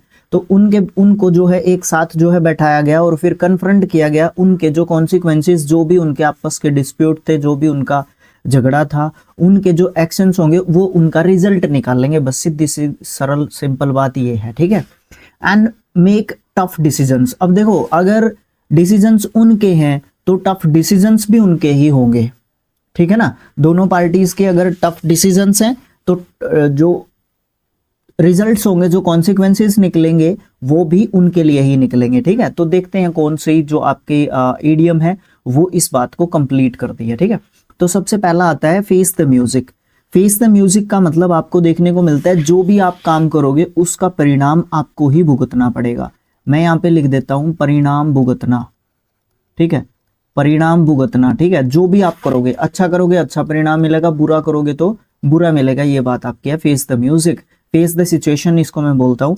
Break a leg, break a leg देखने में आपको लगता है नेगेटिव होगा बट ये एक पॉजिटिव होता है, ठीक है। ओके, ब्रेक अ लेग मतलब होता है किसी को शुभकामनाएं देना, शुभकामनाएं देना, ठीक है। किसी को भी शुभकामनाएं देना क्या होता है, break a leg. Cut corners, अब देखो ये 4 रास्ते हैं, मुझे यहां से यहां पे जाना है, यहां की बजाय मैं यहां से चला जाऊं तो मैंने कॉर्नर को कट कर दिया, इट मींस शॉर्टकट, ठीक है। शॉर्टकट मतलब क्या है कि छोटा रास्ता अपनाना, ठीक है। कामयाबी के मामले में, किसी के भी मामले में आप छोटा रास्ता को बोल सकते हो कट कॉर्नर, ठीक है। अच्छा, चौथा जो आपका इडियम यहाँ पे लिखा हुआ है, कहाँ गया मेरा कर्सर, कहाँ है, ये रहा, यहाँ पे है गेट कोल्ड फीट। देखो पैर ठंडे होना, पैर ठंडे होना, इसका मतलब क्या होगा, पैर ठंडे होने का इसका मतलब है कि घबराना, ठीक है। इसका मतलब क्या है, घबराना, मतलब सिचुएशन को फेस ना कर पाना, सिचुएशन को फेस ना कर पाना। अब देखो यहाँ पे सिचुएशन को फेस करने की बात हो ही नहीं रही, यहाँ पे शुभकामनाएं भी नहीं दी जा रही, यहाँ पे रोज शॉर्टकट रास्ता अपनाने की बात नहीं हो रही, यहाँ पे तो परिणाम भुगतने की बात हो रही है। तो इसलिए ऑप्शन नंबर ए जो है आपका, फेस द म्यूजिक, यहाँ पे सही जो है। Front, confront the consequences of their actions, इसका जो है मतलब क्या होगा, फेस द म्यूजिक आपका हो जाएगा। आगे क्या है, आगे 14th क्वेश्चन है, ये क्या कहता है, ये कहता है कि अगर मुझ में गलती नहीं है तो आप ऑप्शन नंबर 1 जिसमें नो एरर का ऑप्शन लिखा हुआ है इसको आप जो है मार्क कर सकते हो और अपने क्वेश्चंस को क्या कर सकते हो, अपने क्वेश्चंस को अपने पिगी बैंक में डाल सकते हो आप लोग, कोई दिक्कत हमें नहीं है, ठीक है। तो चलो देखते हैं किसको दिक्कत है। Mohan is still confused about his higher studies, Mohan है, उसके बाद आपका इज है, स्टिल बीच में चला गया एडवर्ब के रूप में, आप इसका अबाउट हिज स्टडीज, स्टडीज से पहले अबाउट जो है लगा रखा है, हायर स्टडी की बात कर रहा है, कोई गलती नहीं है, नो एरर इसमें आप लगा दो, कोई दिक्कत नहीं है इस सेंटेंस में, ठीक है। ओके, कोई दिक्कत नहीं है। आगे चलते हैं। इनकरेक्टली स्पेल्ड वर्ड बताना इनमें से कौन सा है, पोस्चर होगा ये गलती है। यहाँ पे जो क्या आता है, ई आर होता है पोस्चर का, ठीक है। क्या होता है, ई आर आपको जो है यहाँ पे पोस्चर का स्पेलिंग एक तरीके से देखने को मिलता है, ठीक है। सॉरी, ई आर नहीं भाई रे गलती कहाँ से कर देते हो भैया आप, इतनी गलती मत किया करो यार, इतनी सिंपल तो स्पेलिंग थी। देखो ई आर नहीं, ये क्या होता है, R E, T U R E ऐसे होता है पोस्चर, ठीक है। टी लिख मैं यू आर ई, क्या कर रहा हूं मैं भाई, माफ कर देना मुझे, ठीक है। यहाँ पे टी यू आर ई होगा, मतलब आर और ई की जगह चेंज हुई थी, ठीक है, ये चीज आपको देखनी है। उसके बाद आपका जेस्चर, जेस्चर मतलब जो भी हमारी बॉडी लैंग्वेज होती है, लेक्चर और कल्चर आपको पता है। आगे चलते हैं। 16th क्वेश्चन क्या कहता है, इसमें दे रखा है कि ईडियम, ये एक ईडियम है, प्रेस्ड इनटू सर्विस, ठीक है। इसका जो मतलब है वो आपके ओ A B C D option में दे रखा है, ये बताना है कि इसका मतलब क्या होगा। चलो देखते हैं क्या होगा इसका मतलब। My old car was pressed into service as an emergency vehicle for my ailing grandmother. देखो एलिंग मतलब बीमार होता है, ठीक है भाई, बीमार व्यक्ति, मतलब मेरी दादी जी जो है बीमार हैं और जो मेरा व्हीकल है, मेरी जो पुरानी कार है उसको जो है प्रेस्ड इनटू सर्विस किया गया एक इमरजेंसी के रूप में। क्यों इमरजेंसी व्हीकल के रूप में, क्योंकि मेरी दादी जी बीमार थी। तो cared for by old people, नहीं ये तो गलत बात हो जाएगी। आस्किंग फॉर स्पेशल मेंटेनेंस, हाँ ये तो की है। To use for a particular purpose when special need occurs, ये उससे भी स्ट्रॉन्ग है, मतलब ये तो स्ट्रॉन्ग था, ये डबल स्ट्रॉन्ग है। तो ऑप्शन नंबर सी जो है मुझे सही आंसर मिल गया। ऑप्शन नंबर डी पे जाने की मेरे को कोई जरूरत ज्यादा नहीं है, जरूरत तो है बट ज्यादा जरूरत नहीं है। ऑप्शन नंबर सी आपका सही आंसर हो जाएगा। मतलब क्या है कि प्रेस्ड इनटू सर्विस का मतलब क्या हो जाता है कि कई बार क्या होता है कि बहुत ज्यादा स्पेशल नीड हो जाती है, कई बार ऐसा काम हो जाता है ठीक है। फॉर एग्जाम्पल सर्विसिंग के मामले में ही ले लो आप, ठीक है, 20 गाड़ियां खड़ी हैं, उनको ज्यादा काम नहीं है, वैसे तो आजकल किसी के पास कोई काम नहीं है और किसी के पास कोई टाइम नहीं है, ठीक है, दोनों ही चीजें यहाँ पे आपको देखने को मिलती हैं, है ना। तो ये सबको जो है हैंड टू हैंड जो है आपकी सर्विस चाहिए, ओके, नहीं तो सबके काम रुक जाते हैं। लेकिन फिर कई बार क्या होता है कि इमरजेंसी वाला मैटर जो होता है ना, उसको वो लोग पहले निकालते हैं ना, तो वो वाली बात यहाँ पे आप प्रेस्ड इनटू सर्विस बोल सकते हो। आगे क्या आया, मोस्ट अप्रोप्रिएट ऑप्शन को सब्स्टिट्यूट करना है जो अंडरलाइन सेगमेंट के लिए बिल्कुल सही बैठ जाए। चलो देखते हैं क्या कहता है ये कहता है कि Ramya would gladly help, would gladly help, अच्छा ये एडवर्ब आ गया, ठीक है, हेल्प वुड के साथ वर्ब की फर्स्ट फॉर्म आई, ठीक है, कोई बात नहीं, देख लेते हैं। मान्या इफ यू हैड आस्क्ड, नहीं भाई गड़बड़ होगी, यहाँ पे गड़बड़ होगी ना, यहाँ पे गड़बड़ होगी। देखो इफ वाला सेंटेंस है जिसको हम कंडीशनल सेंटेंसेस बोलते हैं, ठीक है, हैड के साथ वर्ब की थर्ड फॉर्म दे रखी है, तो यहाँ पे आपको क्या करना पड़ेगा, यहाँ पे आपको करना पड़ेगा is to get help, was to have, will have. Option number D में देखो क्या लिख रखा है, वुड हैव ग्लैडली हेल्प्ड, भाई हैव के साथ वर्ब की थर्ड फॉर्म लेनी पड़ेगी, ठीक है, वुड हैव वर्ब की थर्ड फॉर्म ये लेना पड़ेगा। ग्लैडली आपका बीच में रहेगा, क्यों रहेगा सर, ये एक एडवर्ब है, ये आपका हेल्पिंग जो आपकी मेन वर्ब है, हेल्पिंग वर्ब के बाद या मेन वर्ब से पहले आपका रहता है। Option number D will be the correct answer for this question, ये चीज ध्यान रखना। देखो इफ के 3 जो है होते हैं, पूरा नहीं बताऊंगा, इफ के साथ वर्ब की फर्स्ट फॉर्म आती है, इफ के साथ वर्ब की सेकंड फॉर्म आती है, और इस सिचुएशन में इफ के साथ हैड प्लस के वर्ब की थर्ड फॉर्म आती है, तो क्या होता है, इनको कंडीशनल सेंटेंसेस बोलते हैं। अभी सारा कभी ना कभी शॉर्ट वीडियो में आपको ये बता दूंगा मैं विद एग्जांपल सेंटेंसेस का यूज करके अच्छे तरीके से, ठीक है। अच्छा यहाँ पे बताओ ग्रामेटिकली करेक्ट सेंटेंस कौन सा है, सबके सब सेम सेंटेंस है क्या, हाँ निकालो, पहला ही पकड़ लो। The hard disk of a computer on a desk needs to be repaired at the earliest, the earliest है यहाँ पे द, ठीक है भाई, द हार्ड डिस्क से पहले द लगाना भी बिल्कुल ठीक है, क्योंकि सब में लगा रखा है वो तो सही है। ये तो सेंटेंस वैसे भी आप जो है गलत जो है एक तरीके से बोल सकते हो, कोई दिक्कत नहीं होनी चाहिए, मेरे हिसाब से कोई दिक्कत नहीं होनी चाहिए, बाकी हो भी सकता है कोई दिक्कत हो जाए, नहीं होनी चाहिए दिक्कत, ठीक है, क्योंकि स्पेशल हार्ड डिस्क है ना जो खराब है, ठीक है ना। अच्छा ऑन ए डेस्क नीड्स है, अब जो डेस्क पे जो रखी है ना ये हार्ड डिस्क, तो वो डेस्क स्पेशल पर्टिकुलराइज सेंस में यूज कर लिया, तो मैंने उससे पहले द यूज करना है, तो यहाँ पे द नहीं है, तो इसलिए ये सेंटेंस भी सही नहीं हो सकता। यहाँ पे डेस्क यूज कर रखा है बट यहाँ पे हार्ड के पहले ए आर्टिकल यूज कर रखा है, इसलिए ये भी गलत है आपका, ठीक है। तीसरे सेंटेंस पे जाता हूँ, द हार्ड से पहले द है, ठीक है, कोई दिक्कत नहीं है, डेस्क से पहले भी द है, कोई दिक्कत नहीं है। फिर इस सेंटेंस में और नीचे वाले में क्या दिक्कत है, एन अर्लीस्ट लिख रखा है, तो ऑप्शन नंबर सी जो है आपका सही आंसर हो जाएगा, ठीक है। आपकी सुपरलेटिव डिग्री अर्लीस्ट है, उससे पहले आपका जो है द नहीं लिखा हुआ, क्योंकि सुपरलेटिव डिग्री से पहले आप क्या लिखते हो, आर्टिकल, डिफाइनेट आर्टिकल द लिखते हो, तो इसलिए आपका ऑप्शन नंबर सी जो आपका क्वेश्चन है, सेंटेंस है वो आपका क्या हो जाता है, सही हो जाता है भैया, कोई दिक्कत नहीं आने वाली है। आगे क्या है, ग्रेगेरियस, बड़ा अच्छा है वर्ड, इसकी स्पेलिंग भी पूछ लेता है हमसे, और पार्ट ऑफ स्पीच के हिसाब से एडजेक्टिव होता है ये, इसका सिनोनिम हम लोगों ने बताना है, ठीक है। ग्रेगेरियस क्या होता है, झुंड में रहने वाला, झुंड में रहने वाला, ठीक है, झुंड में रहने वाले व्यक्ति को क्या बोलते हैं, ग्रेगेरियस बोलते हैं। सोशिएबल, सामाजिक, man is a social animal, है ना, हाँ। इंट्रोवर्टेड, अंतर्मुखी व्यक्ति होता है इंट्रोवर्टेड, ठीक है, अंतर्मुखी जो सिर्फ अपने आप तक जो है सीमित रहता है, उस व्यक्ति को हम थोड़ा सा अंतर्मुखी बोल देते हैं। अब इसका मतलब अगर हम उसके हिसाब से देखने के लिए जाएं, दर्शन शास्त्र के हिसाब से, साइकोलॉजी के हिसाब से, तो भाई वो तो वाइड टर्म है, मतलब जो अपने आप तक सीमित होता है, जो थोड़ा सा शाय होता है, फोकस्ड होता है अपने काम के प्रति, और भी बहुत सारी इसकी कैरेक्टरिस्टिक्स होती हैं इंट्रोवर्ट टाइप के पर्सन की, ठीक है। अभी यहाँ पे डिफाइन करना पॉसिबल नहीं है, बट इतना ही समझो। आइसोलेटेड होता है अकेला, ठीक है, अकेला। रिजर्व्ड जो अपने आप तक सीमित होता है, ठीक है, सीमित बोल सकते हो इसको, संकोची भी बोल सकते हो, जो थोड़ा सा क्या हो, जो थोड़ा सा संकोच करता है, हेजिटेटेड जो है होता है व्यक्ति, उसको आप जो है क्या बोल सकते हो, रिजर्व्ड एक तरीके से बोल सकते हो, अपने आप को सीमित करके एक तरीके से रखता है, कहीं ना कहीं ये इंट्रोवर्ट की एक क्वालिटी में आ जाता है आपका, ठीक है।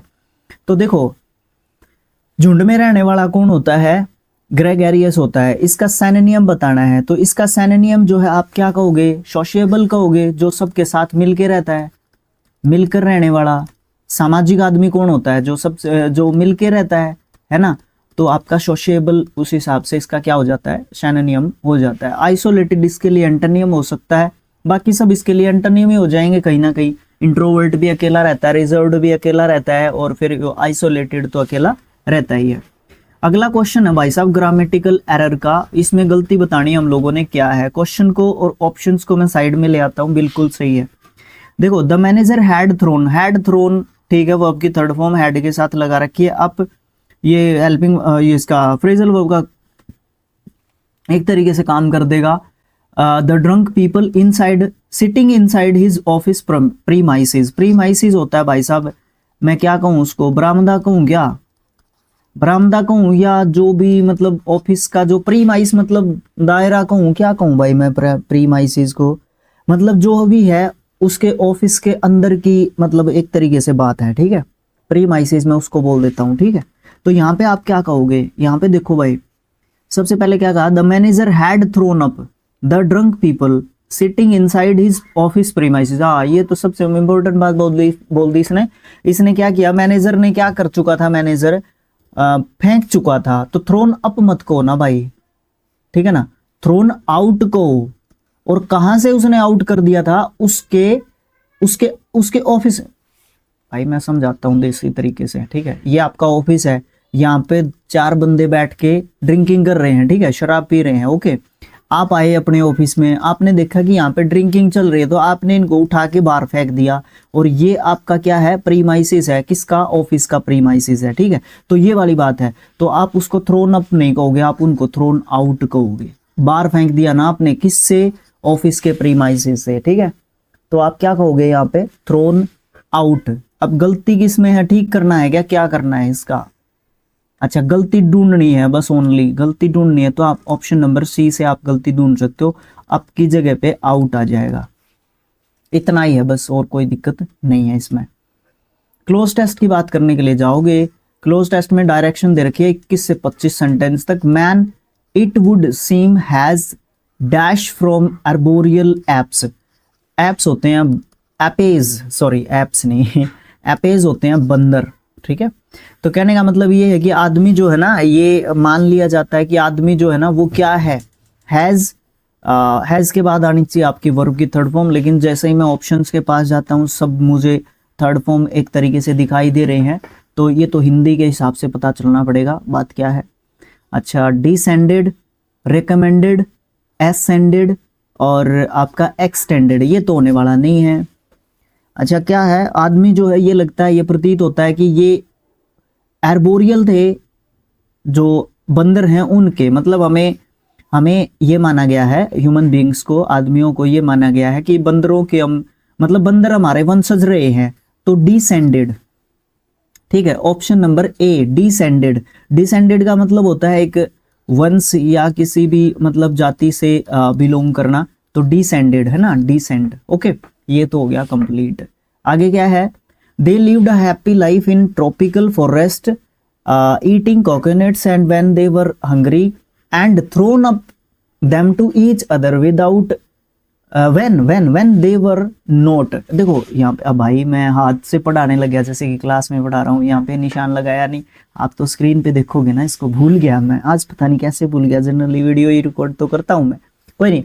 देखो क्या है, वो जो है एक अच्छी जिंदगी जी रहे थे ट्रॉपिकल फॉरेस्ट में, बहुत अच्छी जिंदगी जी रहे थे, क्या जी उन्होंने बहुत अच्छी जिंदगी।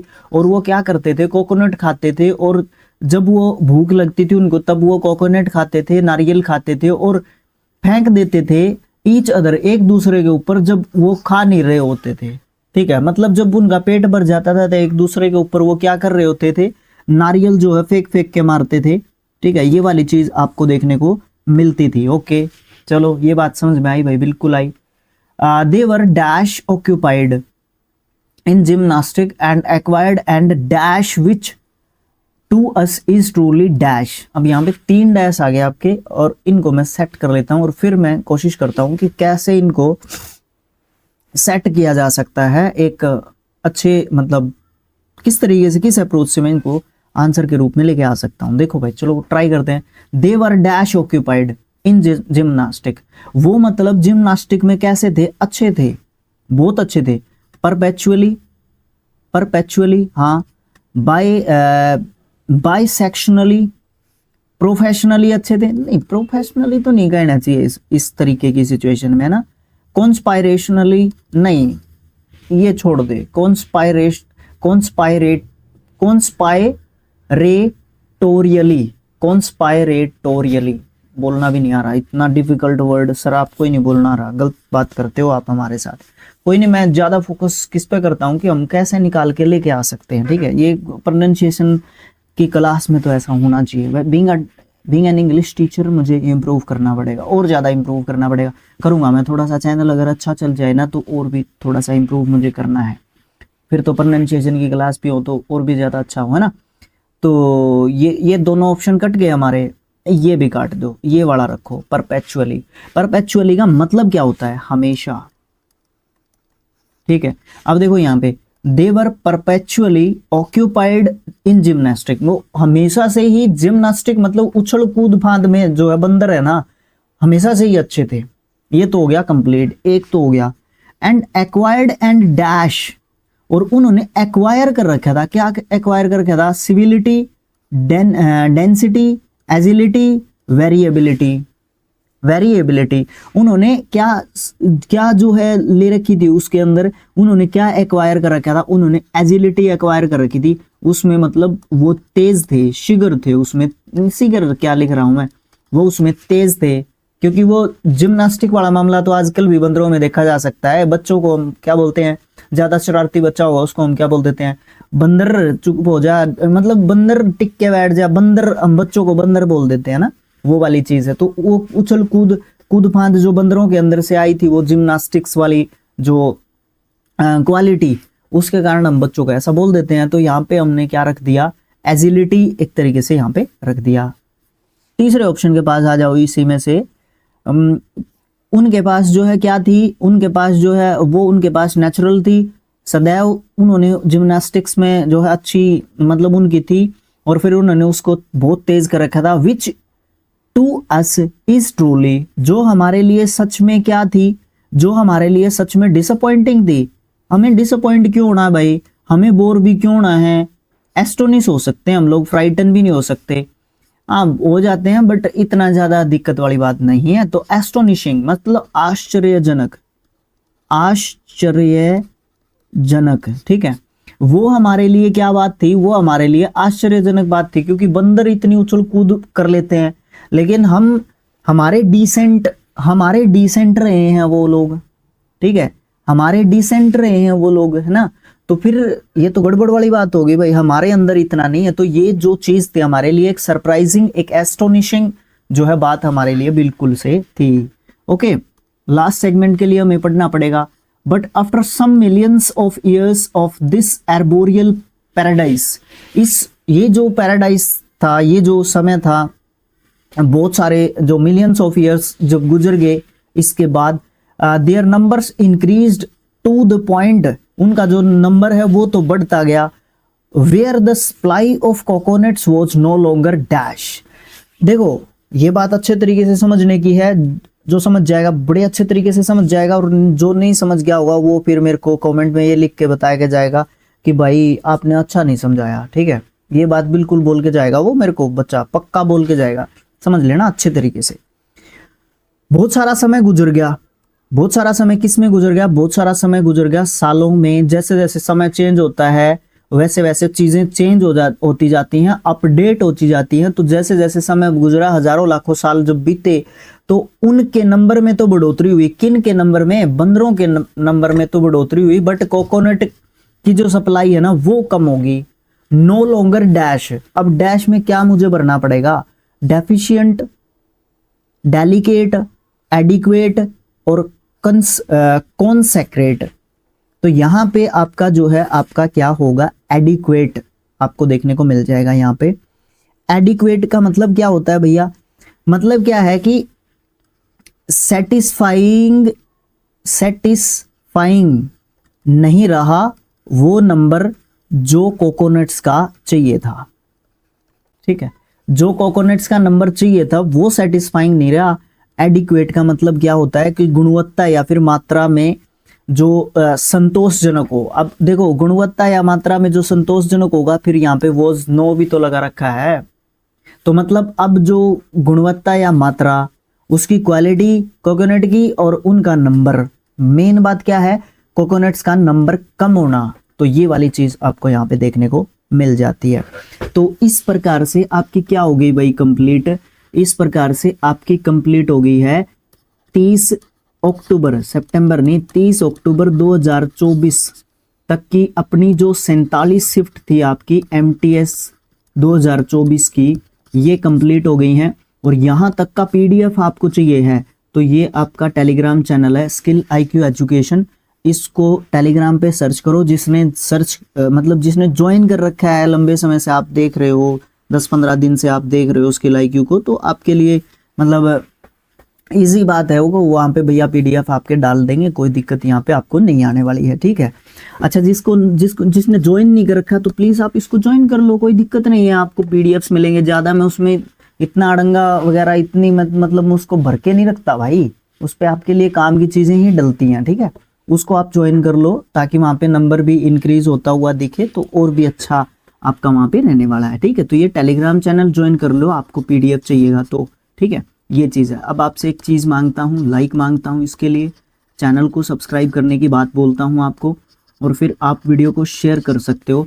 और इन तीनों शिफ्ट्स में 30 तारीख की तीनों शिफ्टों में जो भी मैंने आपसे क्वेश्चंस पूछे हैं उनका आप कमेंट बॉक्स में मुझे जवाब दे सकते हो। अच्छा, फिर ये वीडियो आप दो जगह पे देख रहे होगे, या तो स्किल IQ एजुकेशन पे देख रहे होगे शिफ्ट वाइज पे, या फिर आप देख रहे होगे राजबीर सिंह ऑफिशियल, जो मेरे नाम से मैंने बना रखा है यूट्यूब चैनल, ठीक है। वहां पे आप 30 तारीख की तीनों शिफ्टों को कंप्लीट देख रहे होगे, ठीक है। ये बात आपको देखने को मिलती है। Okay, bye bye, thank you so much. आपका MTS जल्दी आने वाला है, ठीक है। CHSL आपका कंप्लीट हो गया है, तो देखते हैं अभी क्या होने वाला है क्या नहीं होने वाला है। अभी जल्दी ही आपको डेट्स मिल जाएंगी, जल्दी से जल्दी आपका 30 जो आपका नवंबर था वहां तक आपका जो CHSL है वो कंप्लीट हो चुका है, ठीक है। Okay, thank you so much.